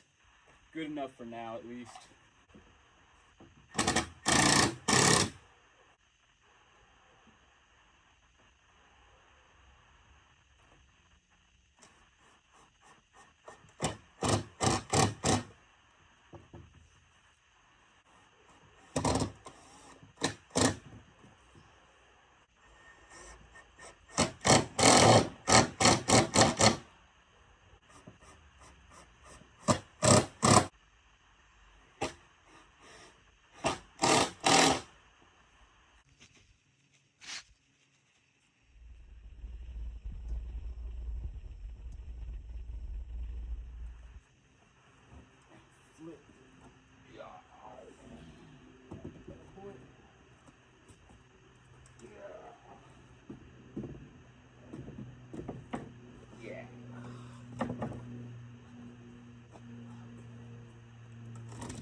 Okay, we're looking pretty sturdy. Let's see if I can flip this without breaking it.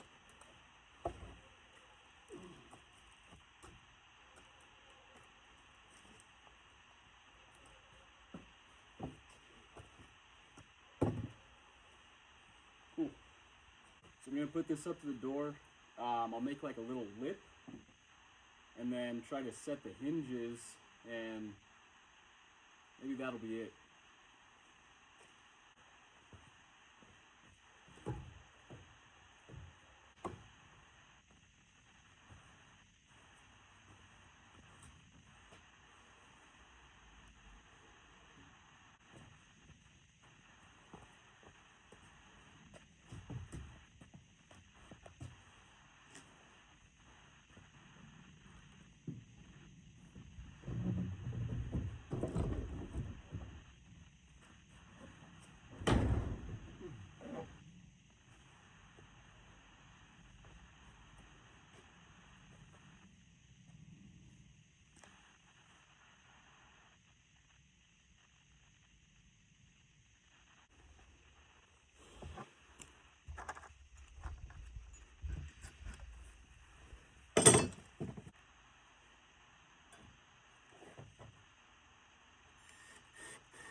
It'll do for now, until I get a better. I can't let that hold me up. All right, and on this side right here, so where the straight edge kind of rocks away right here, what I would like to do is get something like that. Maybe this is the way. Oh, there we go. That's the way right there. Yeah, so if I could just continue that straight edge and then just get this kind of, you know, get it nice and straight so that there's no, whatever, gap.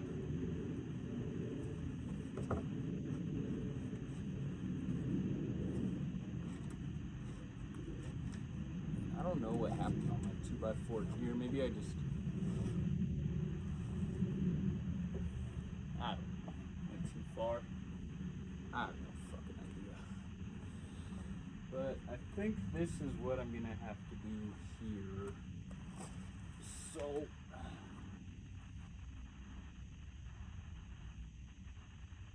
let's get that marked out and cut.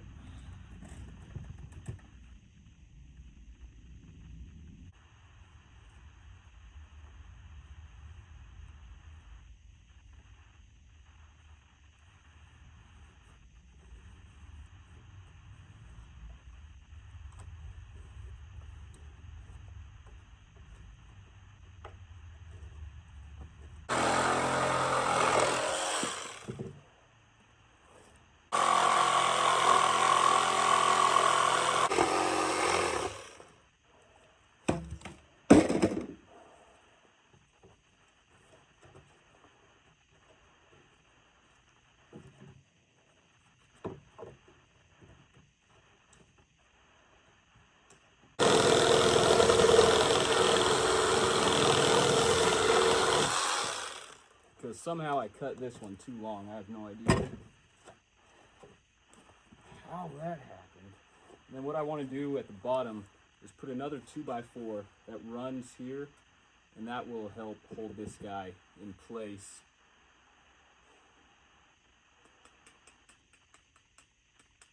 Yeah.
Okay, so I think we're ready to hang this sucker up. I don't like these washers. I just don't have the proper screws for big old door hinges with big old holes. So that's the bottom right there. Working our way up. Old weathered door.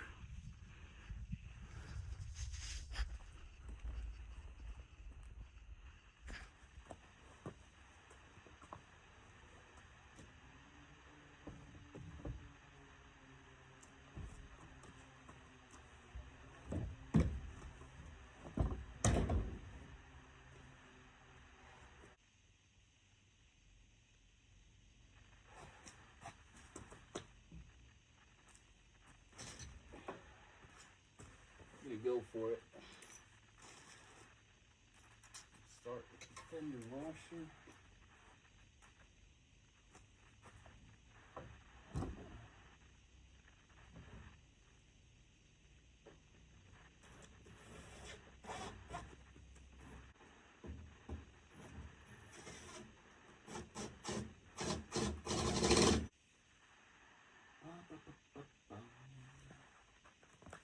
So I'm going to take out this bottom lip because of course it's not working.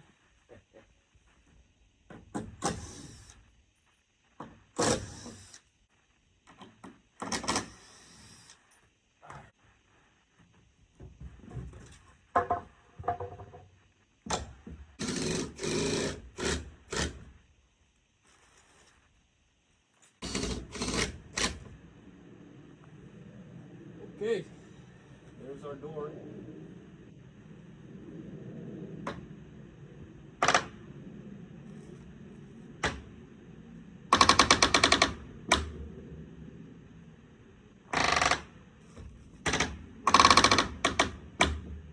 Let's see, I've got some oil. Drop some oil on there. Okay, so I stepped back. I took a look at it. I wasn't happy with how it was looking. I think it looks better now. I have this guy right here just keeping it wedged. So I'm gonna set, I also took off this bottom anchor, or bottom hinge right there.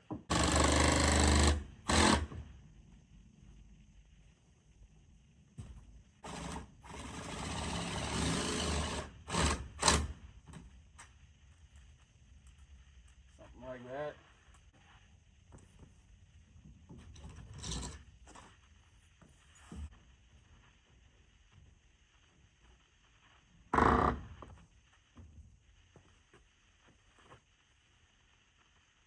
Now that's a proper barn door right there. I'm gonna throw some oil on it like I said.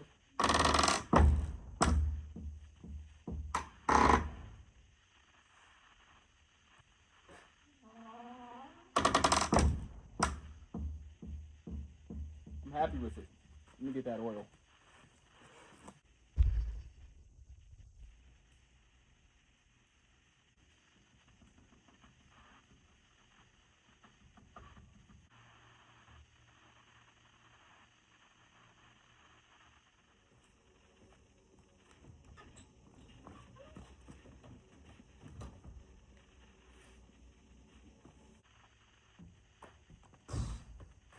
Hey. That's it right there. Man, you got a proper barn door here. So the last thing I'm going to do, probably just do it off camera. I mean, it won't be that interesting, but I do want to just put a strip right here. You got a chip in the wood. So yeah, that'll kind of just hold it down, hold it in place. And then same thing right here. I just want to run a strip also. You got this patch right here. So the strip at the bottom will help hold that patch in place. But that's it, guys. Barn door. No squeak. Nice and clean. The barn has a new barn door. Woo-wee.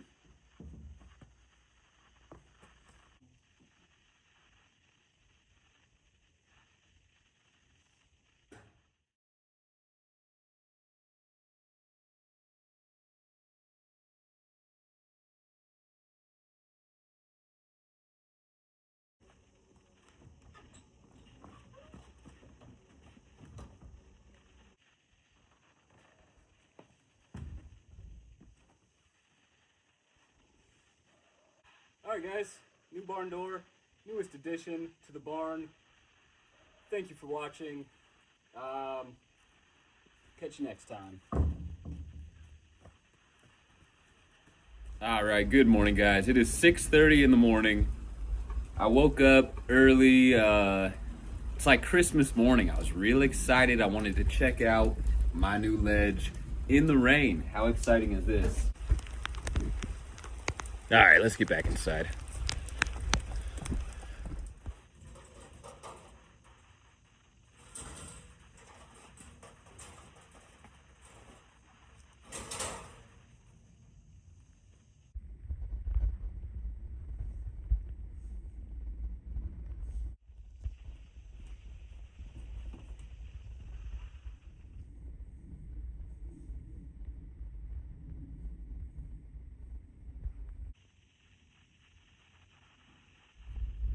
Alright, so I'm going to start on this side right here. This leads into my lumber entrance. And so as you can see right here on this side, I've got these rocks. I kind of just place those there for fun. But we do have a nice concrete ledge going on into the workshop. In the lumber room, we'll step inside. It's just solid dirt. So no concrete floor here. It's just dirt that comes on out to the earth.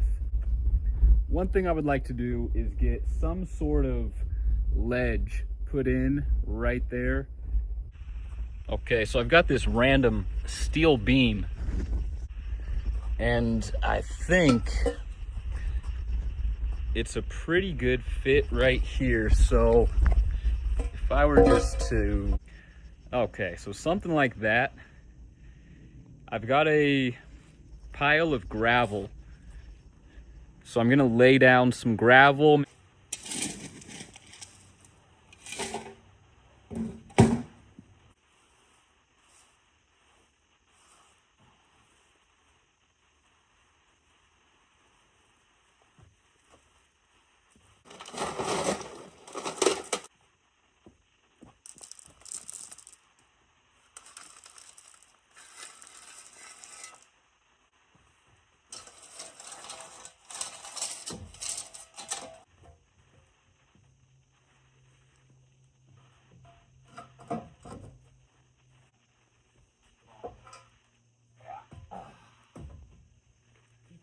Keeping on. And we just dump.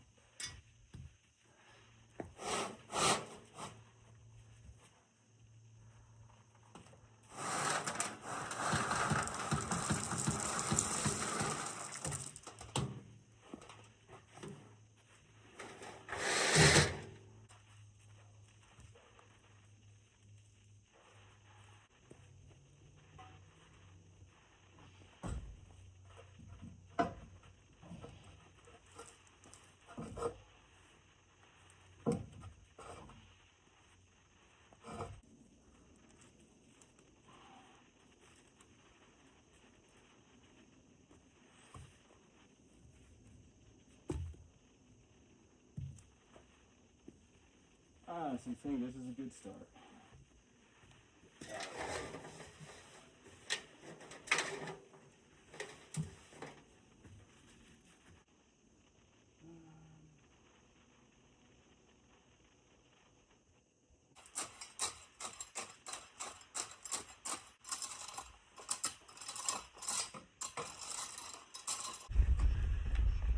So here's how we're looking on the back side.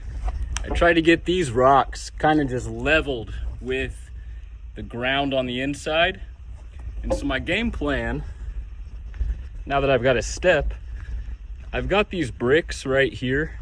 So what I'm gonna do is lay these bricks right here just to create a wall so these rocks can't push through onto the other side.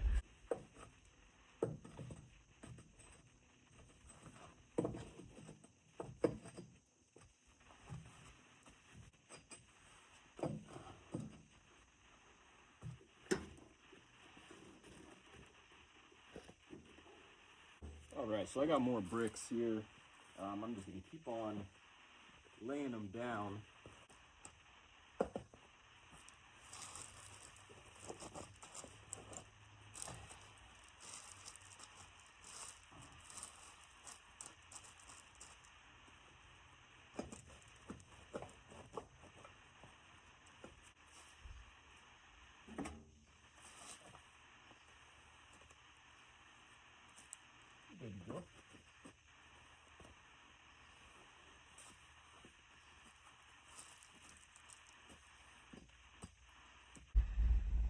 So just so you guys have an idea on where I'm getting these bricks, bringing them right over to the barn right there, but they're just buried right next to this big oak tree. You can see the divots where I've kind of already got the bricks out of the ground. But this is what I'm doing. I'm just pulling these bricks. Who knows how old they are? I think there's something beautiful about repurposing something that, you know, could be 100-something years old, buried in the ground. Now it's getting repurposed into some steps and a ledge, and it's going to be very appreciated. So from the dirt and forgotten to an appreciated step.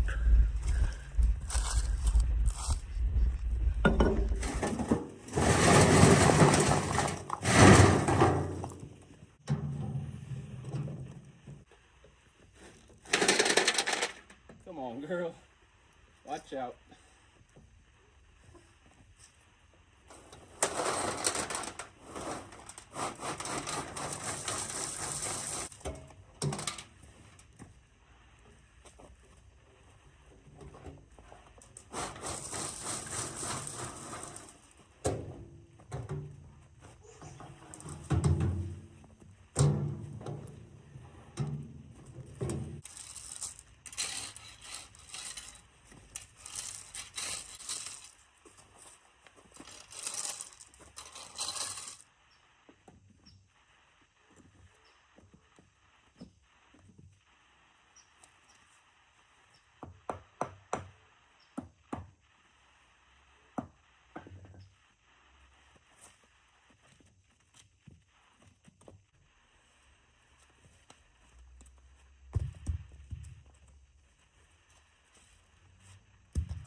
Dirt in my eye. You're getting there.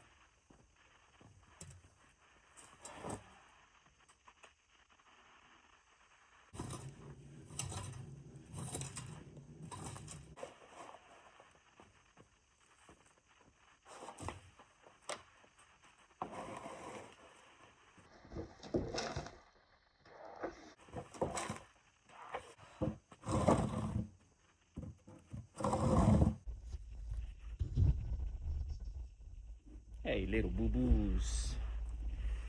Sweet little precious.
Oh, it's the little boo-boos.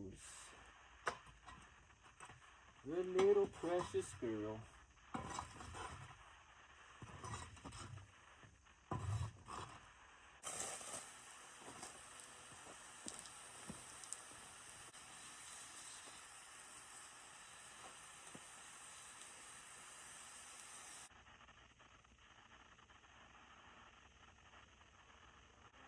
Okay, so I watered it down, sprayed it down with a little mist, just to compact that dirt in there.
All right, so I'm just gonna add some pieces. These are all going horizontal. I'm gonna add some vertical pieces.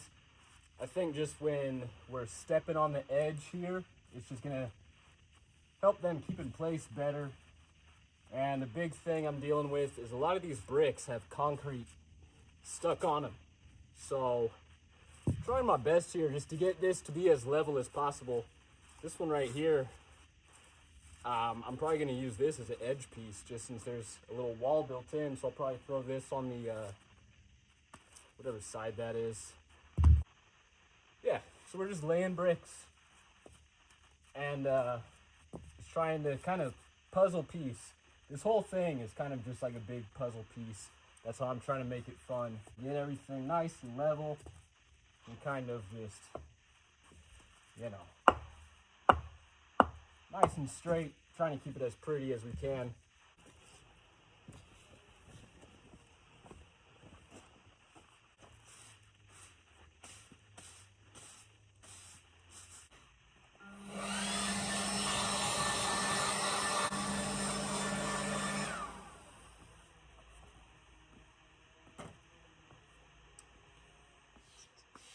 Alright guys, I'm going to call it for today. I'm liking this. I like the straight edges going out. I don't know why I didn't think of that earlier. You know, because when I step on here, if I step on the ledge, it would probably just rip the brick out. So now, right here, the brick has more, whatever, space, whatever.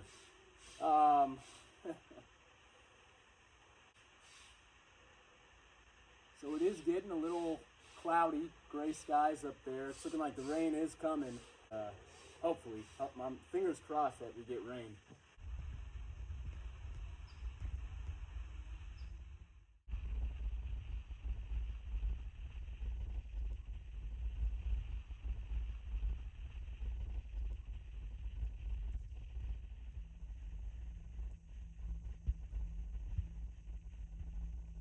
All right, good morning, guys. It is 6:30 in the morning. I woke up early. It's like Christmas morning. I was real excited. I wanted to check out my new ledge in the rain. How exciting is this? So I'm gonna flip this camera around. All right, so we're gonna step out into the weather. We're gonna get a look at this guy. We're gonna let it get beat up by the weather, by this rain. We're just gonna let it get tested. We can see right there, there's a nice line of that brick red. So right above us, we have the awning for the roof.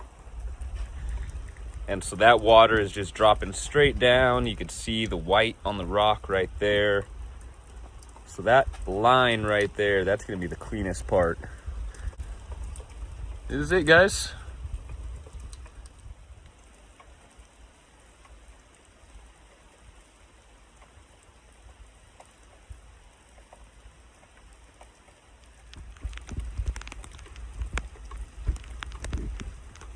All right, let's get back inside.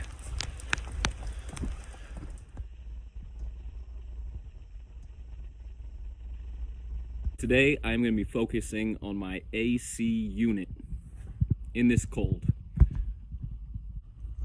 All right, so I got my ladder set up. Let's climb up there. I'm just going to show you guys what I want to do here. So here we are, AC unit, and it's completely exposed right here. It's going to start raining, so I want to get this covered up.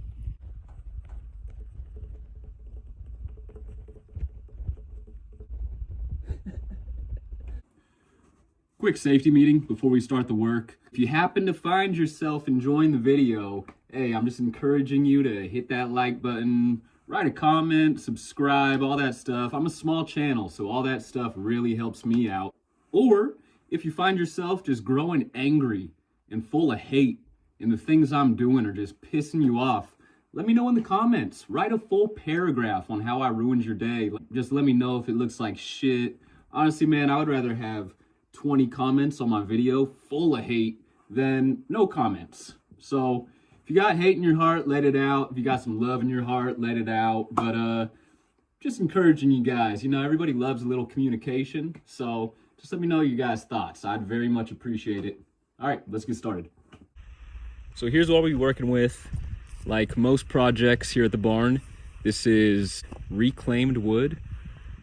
All right, so I just cut these two 2x2s down to 2 feet. Two 2x2s at 2 feet.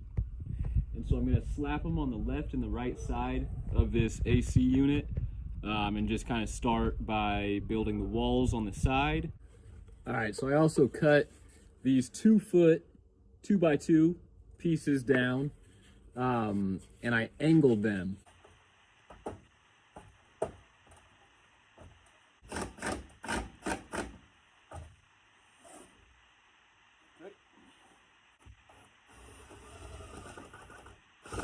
Okay, so these pieces of ply that I brought right here, which I was gonna use for the awning, this wood is just a couple inches too short, fellas. I know we've all been there before. So that's why I got this big guy right here. So, gonna put these guys off to the side. I'm gonna cut down this big one right here, slap that on for the awning when we're ready. It's not quite ready just yet. Okay guys, what you're looking at here is a mark out for my new awning on this very thrashed piece of plywood. I'm not even sure what that's stained with, but we're gonna cut it and we're gonna throw it up there. Hey look, it's little manzanita syndrome. But anywho, so we're gonna cut this guy and we're gonna make this awning.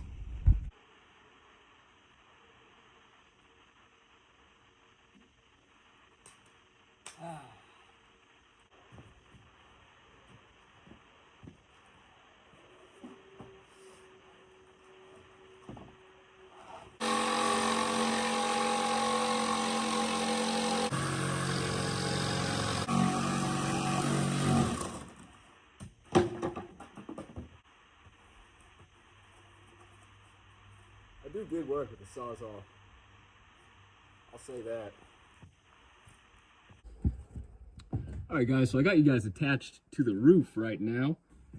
But I wanted to bring you guys up here because I'm going to have to do a little cutting. But right here, I've got this piece that runs down. It pops out a little bit, so I just want to mark that out. Hard to see right here, but there, see how my finger kind of disappears in there? There's a little divot. But I might just fill that in with some caulking. I'm going to mark this right here. I'm going to cut it out just so that we have a clean piece that is flush against the wall. Right, got my piece right here. I'm going to hit this plywood with some sandpaper just to clean it off. All right, so that's about 20 minutes of sand. I hit it with some 80 first, and then I hit it with some 180. So it's nice and smooth. Brought that piece back to life.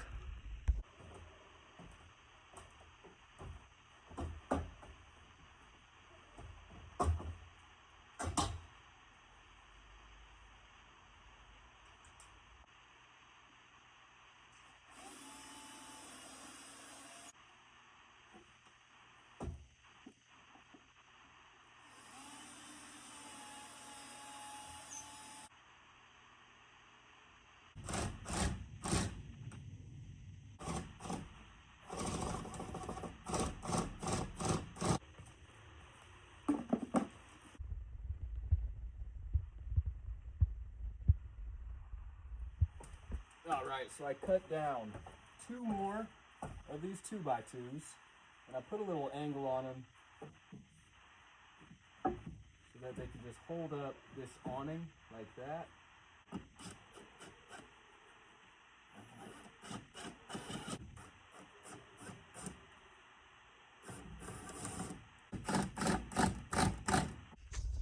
Okay, so I just marked out this piece right here. I'm going to be using that as the wall.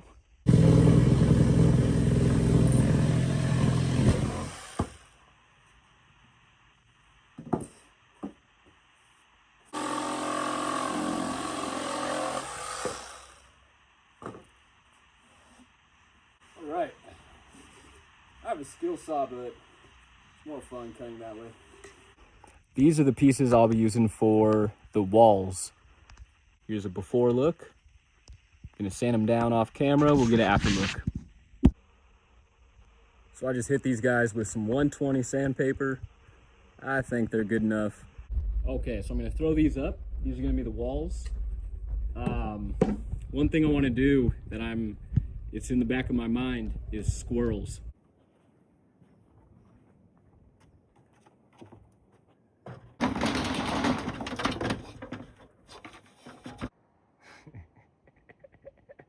You little bastard. Squirrels. Always in this place, it's squirrels. Right now, they're not in the attic. I don't have anything nesting in the barn right now.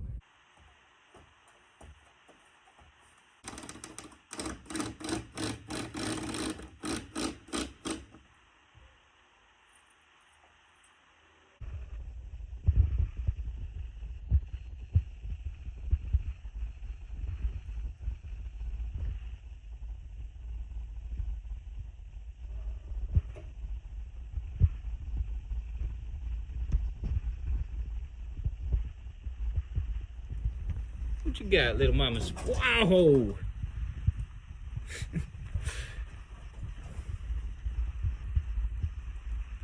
Little trapeze artist. Little trapeze artist. Okay, girl. Little show off, huh? Big chillin' next to the heater. Oh, life is good, huh, little mamas?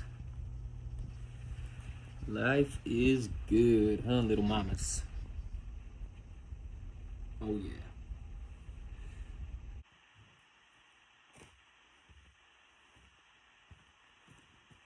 Okay, so I cut these 2 pieces down. These are going to span the width of that framing.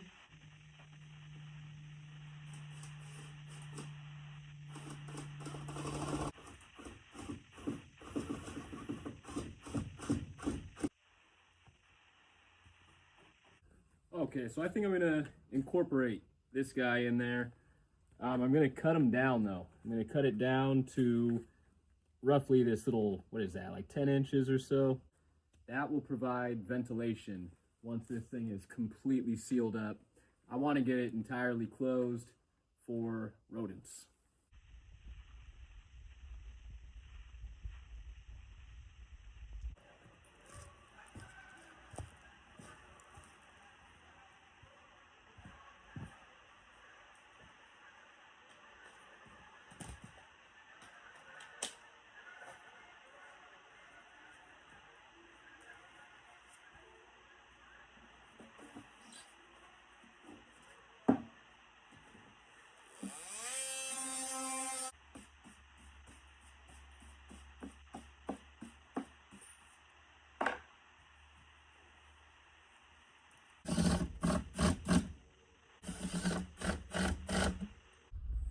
Alright, so I made a goof and didn't hit record, but I got the grate in place. I think it looks great. We didn't need to throw some wood finish on this. I also need to get this bottom side completely sealed up, but I really like the look of this. Looks good. Possibly blocks off the light. Oh, we got rain. Look at that. Didn't notice until I pointed the camera up, but we got a little drizzle going on. So this thing couldn't be close to finished any sooner. I just got to get this bottom. If it's raining tomorrow, I think I kind of just got to let this sit out in the rain. We'll see.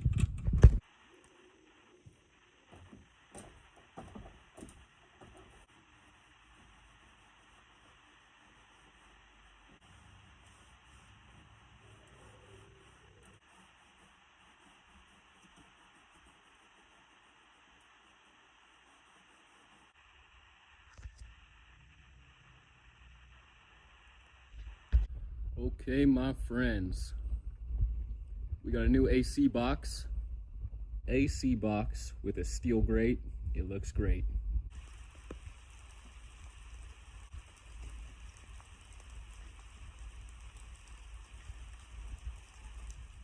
All right, guys, you can see the rain's coming down a little harder now, but I got this chicken wire here. I cut it down to size, so I'm just gonna throw the chicken wire right at the bottom there. I was trying to figure out the best way to get the bottom covered up. I didn't really want to put like a solid base just in case water did get in there and flooded. I didn't want it to just rot the wood, and then I got a big moldy box. So I feel like chicken wire would be the best bet. Plus adds with helping the thing breathe. So we're gonna throw this up there.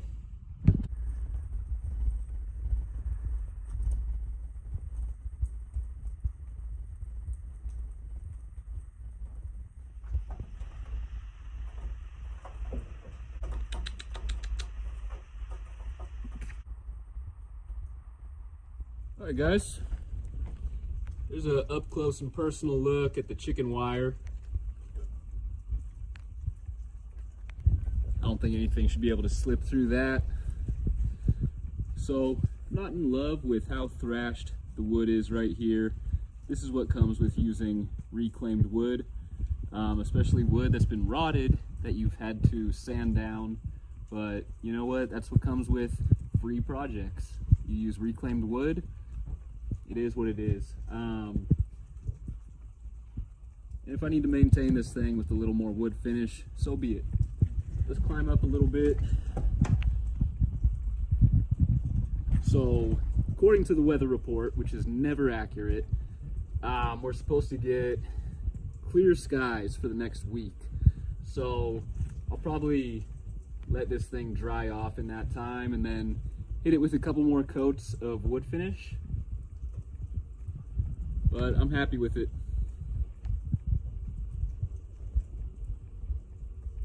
Happy with it, guys. So I'm gonna call it here. Thanks for watching. Stay tuned for the next one.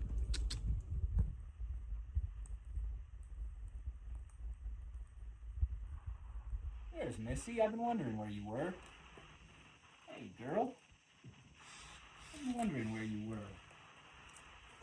Oh, she's been gone for a couple hours. Let me know if you guys have this same issue, or if I'm just being a huge wuss today. I'm happy with it. So I'm just gonna let the rain do its thing. All right, so here's a good look at our stained glass window here. And as you can see, it's kind of falling apart on me. So first off, I'm not a window guy. So I will try to do what I can to restore this thing. The framing here, pretty loose all the way around on both sides. You need to add a little bit of caulking right in there, kind of just all around. All this stuff could probably just peel it right off. And then I wanted to be able to chip away all this white paint that's on the framing and just put some wood stain on there. There's Missy. I've been wondering where you were. Hey, girl. I've been wondering where you were. Oh, she's been gone for a couple hours, which is her usual routine during the day, but I'm always glad when she pops back in. So we'll just be getting this guy kind of restored and ready to become a window again. Okay, so we were able to get the stained glass section out of the framing. So I'm going to put this off to the side, and I'm going to clean up this framing right here. All right, this is probably some lead-based paint. Come on, let's not play around in this.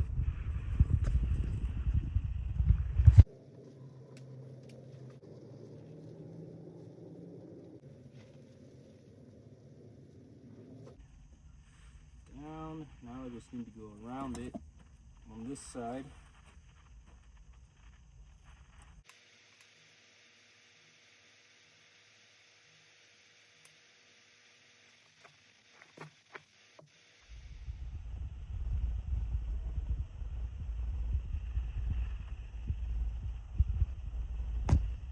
All right, so here's a look at everything I'll be using today. And once again, my projects are reclaimed. So this 2x4 was actually from a kid's play structure. We got some pink chalk on it, chalk going all the way down there. Some good plywood, gonna have to sand that down. And some 2x4s, some tools there. My planning.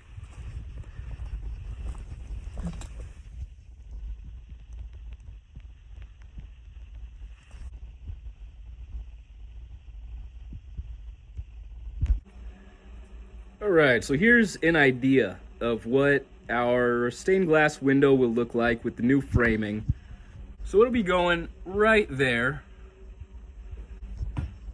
So what I'm gonna be doing is marking this out, this window, right in frame, right there. And then I'm just gonna cut the square for this window frame. And then on the back side, I'll flip this around, and on the back side, I'm just gonna frame around the window to keep it nice and steady.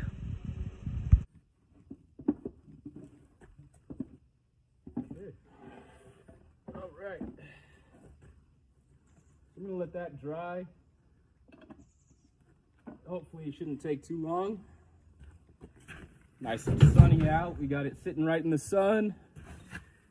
Ah, my voice is still a little hoarse from being sick.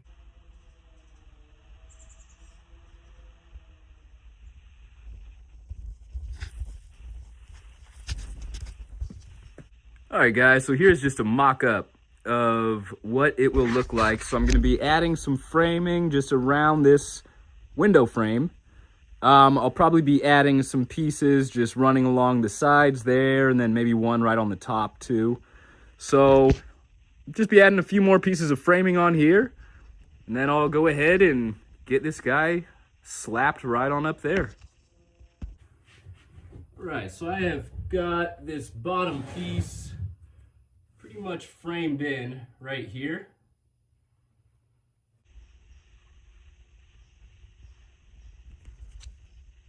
So I had to take a break. Whenever I wear boots, after like maybe 4 hours, sometimes even less, it's always my left foot that starts cramping. Basically just take the whole boot off, stretch it out. It's a pain in the butt, man. I guess these are the things that come with getting old, huh? Foot cramps. It is such a pain in the butt. Like, I can't even walk around when it goes on. And your toes are just like stuck like this. It's just like, what the heck? What is going on down there? But, yeah, I try to stay hydrated because I know if you're dehydrated, you'll start cramping up. But I think it's just the boots. Like, not having like ankle movement, I think it just cramps up my whole foot. Oh, Jesus, golly. So let me know if you guys have this same issue, or if I'm just being a huge wuss today. Oh, I'm freaking depressed and I got foot cramps. So let me know. Let me know if you guys deal with depression or foot cramps, because it's two big things that's just like, man, how annoying. Yeah, so I switched into my runners, and foot cramp went right away. What do you know? I want to get this thing where I can swing it open, have it swing out this way towards me, and this distance right here does clear the tree. I did measure that by a few inches. Everybody hates this tree also. Everybody wants to cut this tree down. I say keep it. Let me know what you guys, if you guys hate this tree, you guys can even see this tree. Let me know what you guys would do with this tree. Alright, so I just added some hinges, top and at the bottom, right there. I'm going to try to just see if I can sneak this guy.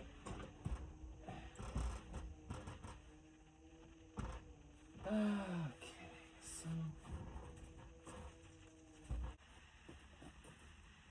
alright, so I've had to make a couple adjustments here. I shortened up that bottom 2x4 right there.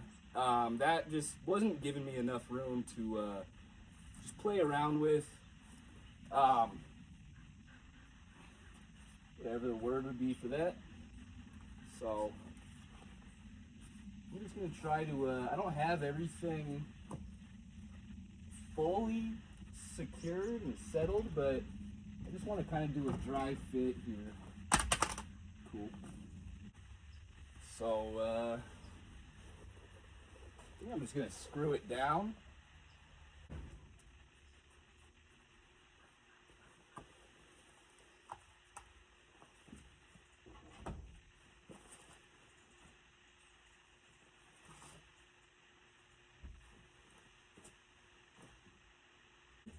So I just got to get, so I got some, the tips of the screws right here.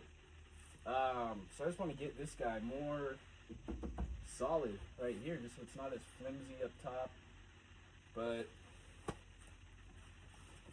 that's not too exciting to throw on video, so I think I'm just going to showcase this to you guys as is. Oh, look who's going to test it out. Come here, girl. There we go, girl. So she likes to hang out right here. This is a good spot for her, so she's happy because she can keep this spot right here. I just need to make sure I get these nail tips. I'm going to put some sort of board right here. But my cat still has her area.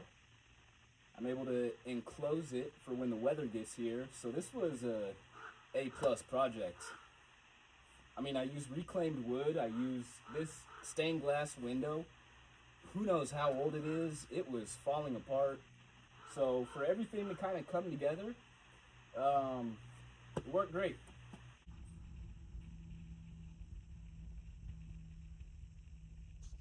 Alright guys, just a quick evening tour of the outside of the barn here.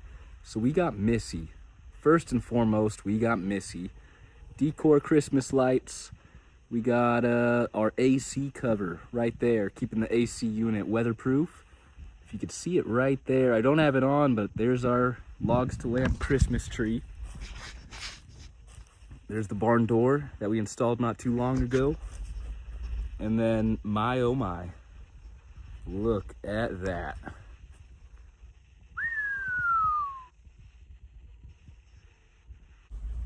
All right, guys, so we got some proper rain today. It's a new day. I was just editing this video, but figure I should show you guys our new window while it's in the rain. So let's step on out here. So there we have it. So while I was editing the video, I noticed that top crack right here was a little too wide for my liking. So I went and just closed it up. If you're wondering why I put these in two pieces, I wanted to maintain just how all the boards have the split between them. I kind of just wanted to maintain that same look. You know, you could critique it if you want, it's all good there. Why did I add the little caulking? Why did I add this caulking right here? Just in case if there's any drip, it won't get on the 2x4 right there. That 2x4 wasn't pressure treated. I didn't put any wood finish on it, so I might just put a little dab of wood finish on that caulking right there. But other than that, I'm happy with it. So I'm just gonna let the rain do its thing. Like it, love it, hate it. Let me know. Have a great day.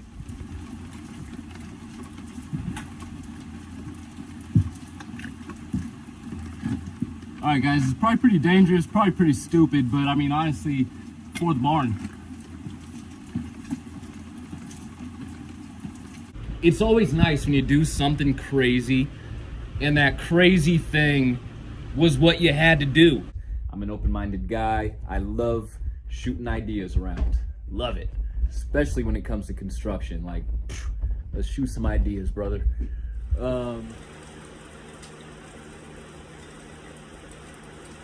Hey guys, welcome to the channel For The Barn. My name is Michael. Today we got some heavy rain going on, and I woke up. It's pretty early in the morning still, but I woke up and I realized that my barn is starting to leak. All right, guys, so when we're looking at the roof of this barn, we can see little holes right here in this roof, and you might have been able to just see it right about here. There it is. There's that drip. So there's the leak. There's one of the bigger leaks right there. I've tried to seal it up, but hard to see the daylight coming through right now. It's a little dark. But there we have our leak. And so what that does is it runs down that way. It hits this beam, this cross beam, runs over to the left side, and then we could see just how wet this beam is all the way down.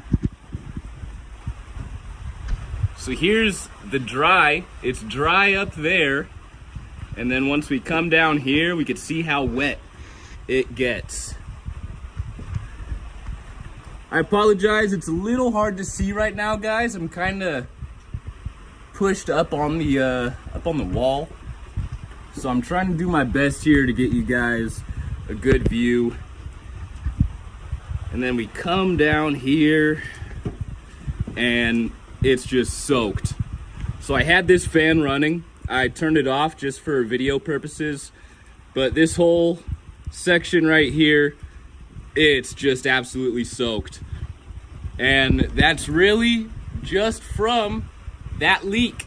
So what I want to do is get these patches filled in, which I had done before, but I guess I didn't do it good enough. Okay, guys, so I've got this stuff. It's basically tar. It's like a roof tar. So I don't think it's gonna work as well as it always does because it's raining. I mean, I got constant rain, we got heavy rain going on, but it's gonna be better than nothing. So here we go.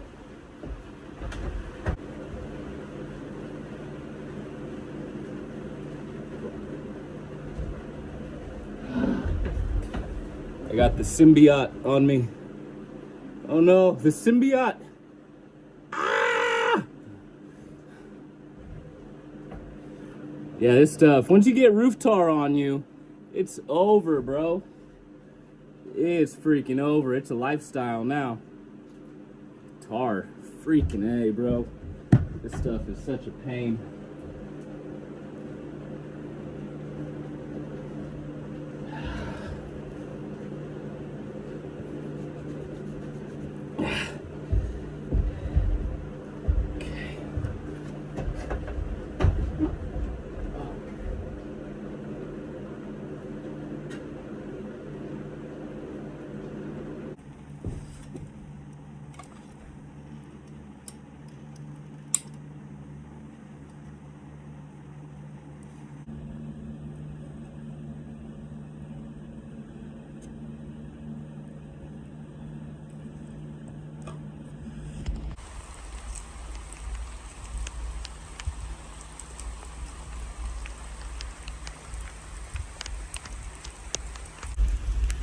All right, guys, so I'm up here on the barn's roof. I'm on the ladder right now. So there is a nail way up there that I could see is kind of causing the problems. And it's under a cross beam, so I can't get roof tar on there. And I'm really testing how waterproof my phone's case is. So let me get back inside. I do want to stop these leaks just because it's kind of messing with the whole integrity, the structural of the roof, the beams, all that stuff. So I've got my phone inside of a igloo cooler right now, keeping it kind of safe, protected from the rain. But I'm still, let me get started. Let me get up there.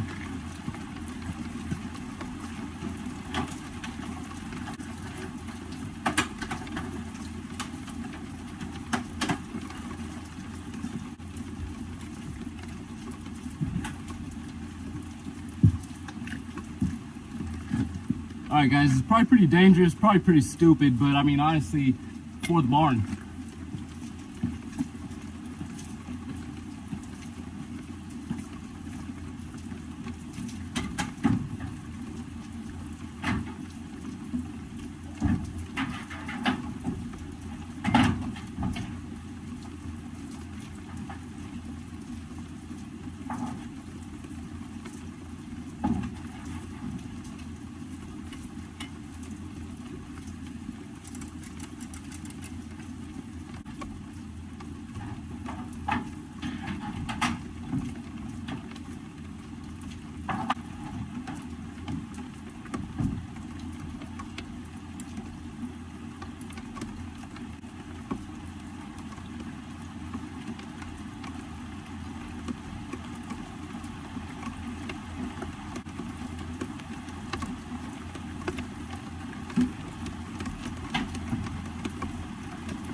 Be real careful here.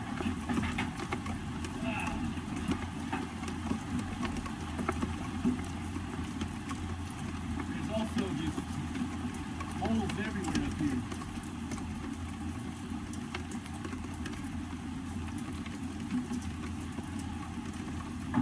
All right.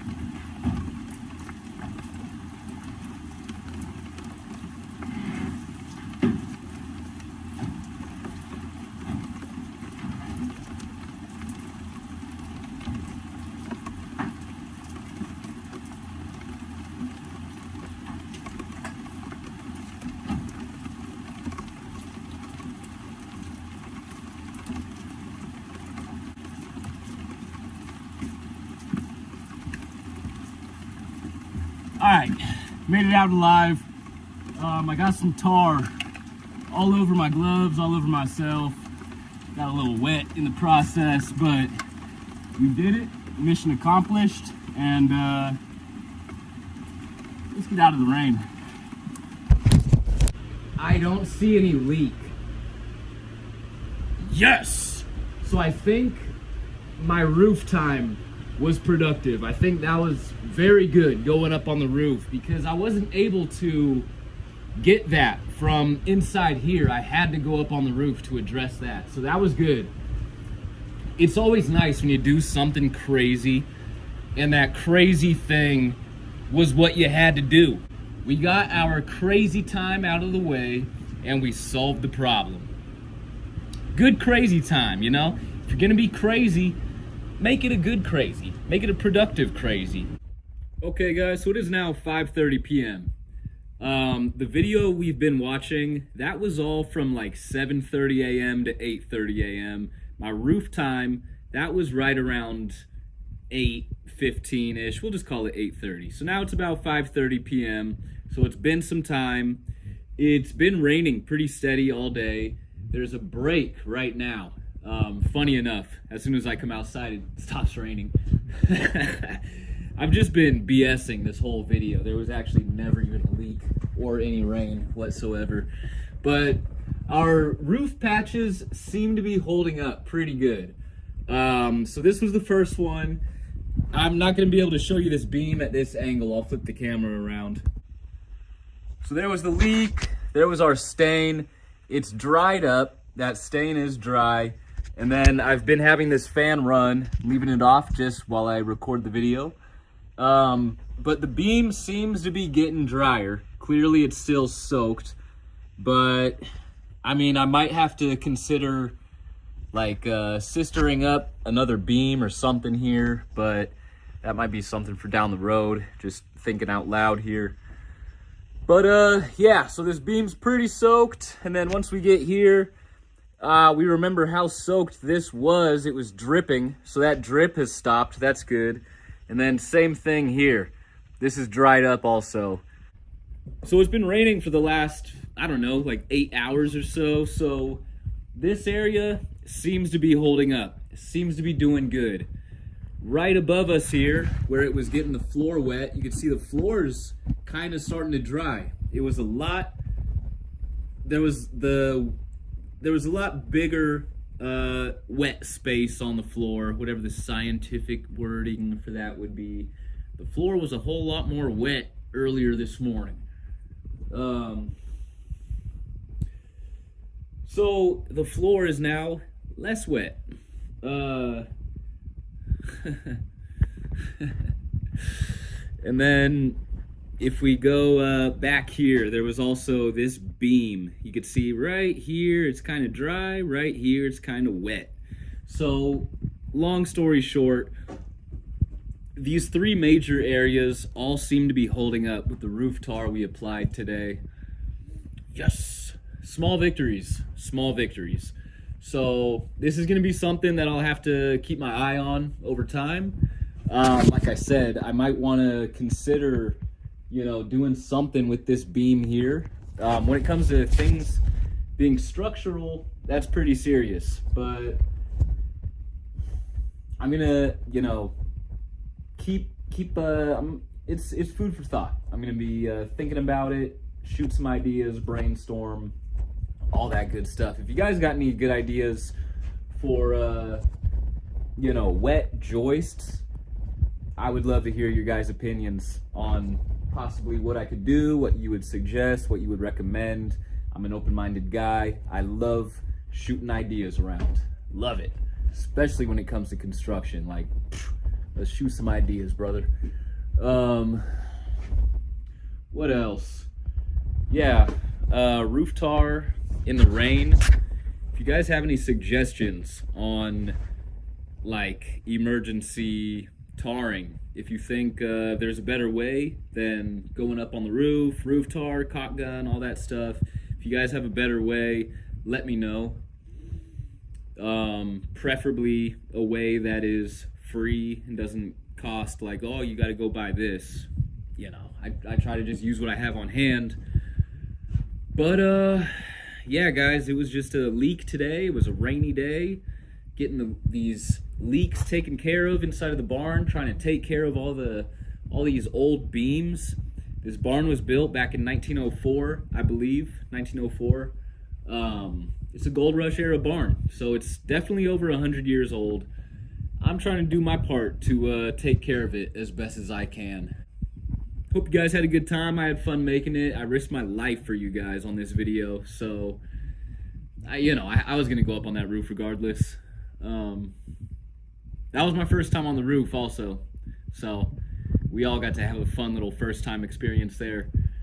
But if you guys enjoyed it, all that good stuff with the likes, comments, subscribes, God, a whole script. I'm sorry. They say it helps out with all that stuff, but I appreciate you guys sticking around for this, for the little yap session. Merry Christmas, Happy New Year. If I don't see you guys until then, if I don't come up with another impulsive video until then, Merry Christmas and Happy New Year. You gotta laugh about it, man. Otherwise, you'll go crazy. You're already crazy, that's why you laugh about it, right? Hang on.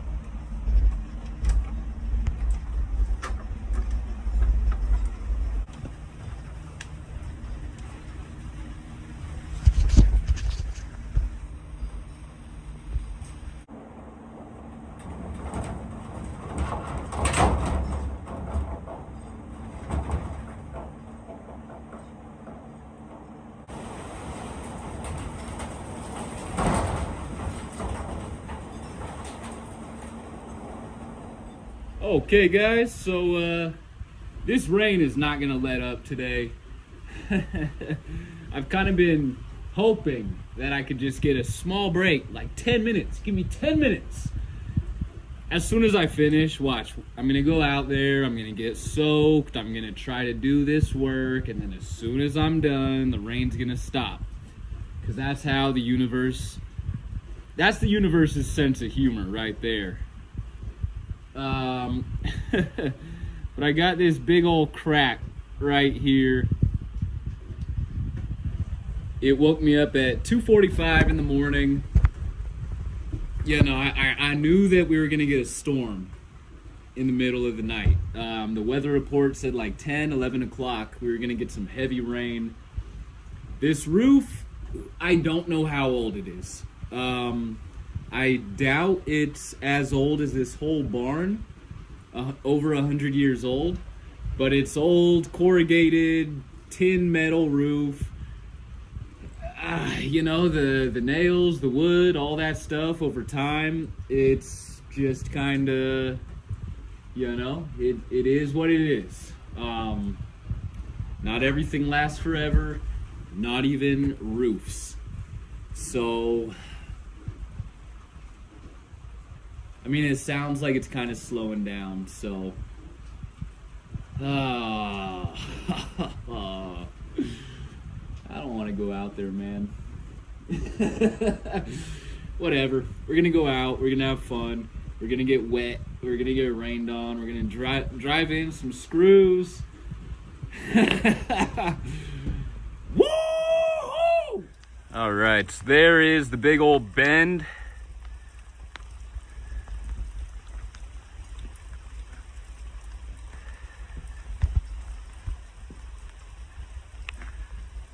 So I'm gonna try to see if I could push this thing down. And then we got this beam that runs right in there. So I'm gonna see if I could just screw it down. Oh boy.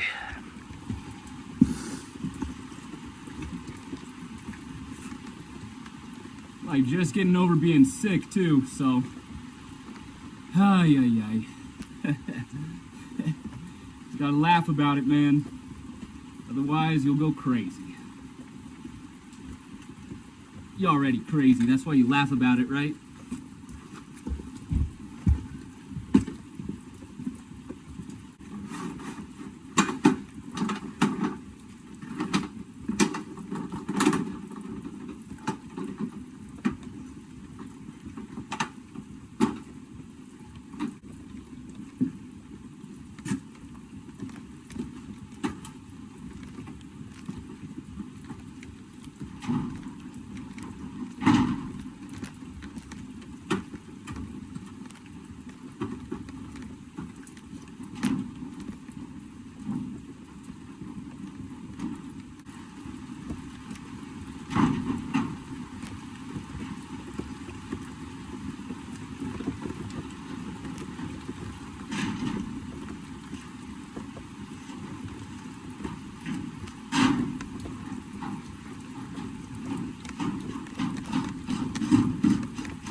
right, we're looking good so far. Hopefully you guys have been able to see. Let me throw my drill in here just to protect it for a quick second. All right, keep that protected.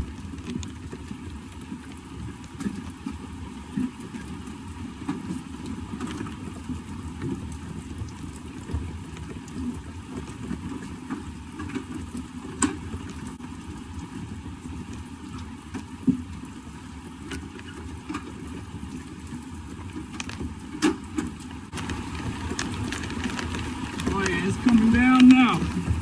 Woo-wee! It is coming down now.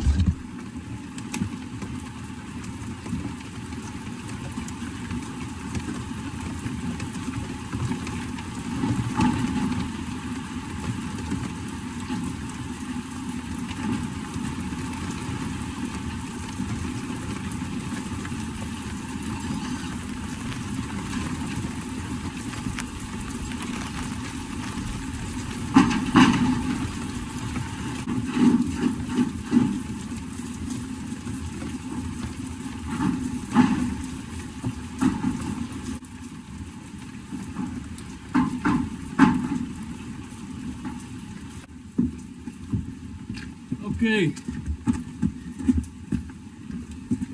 nice and soaked, but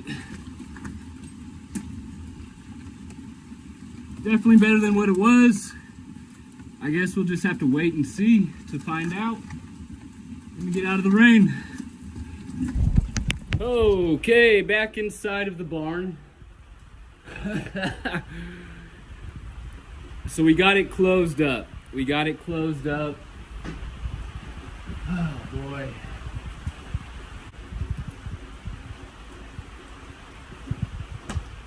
It's holding up, you know, so way better than where it was.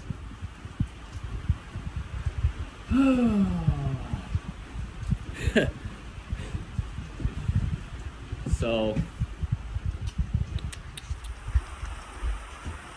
you're able to see a nail. So you're able to see the screws that I drove through right there. There's another one, little shine right there.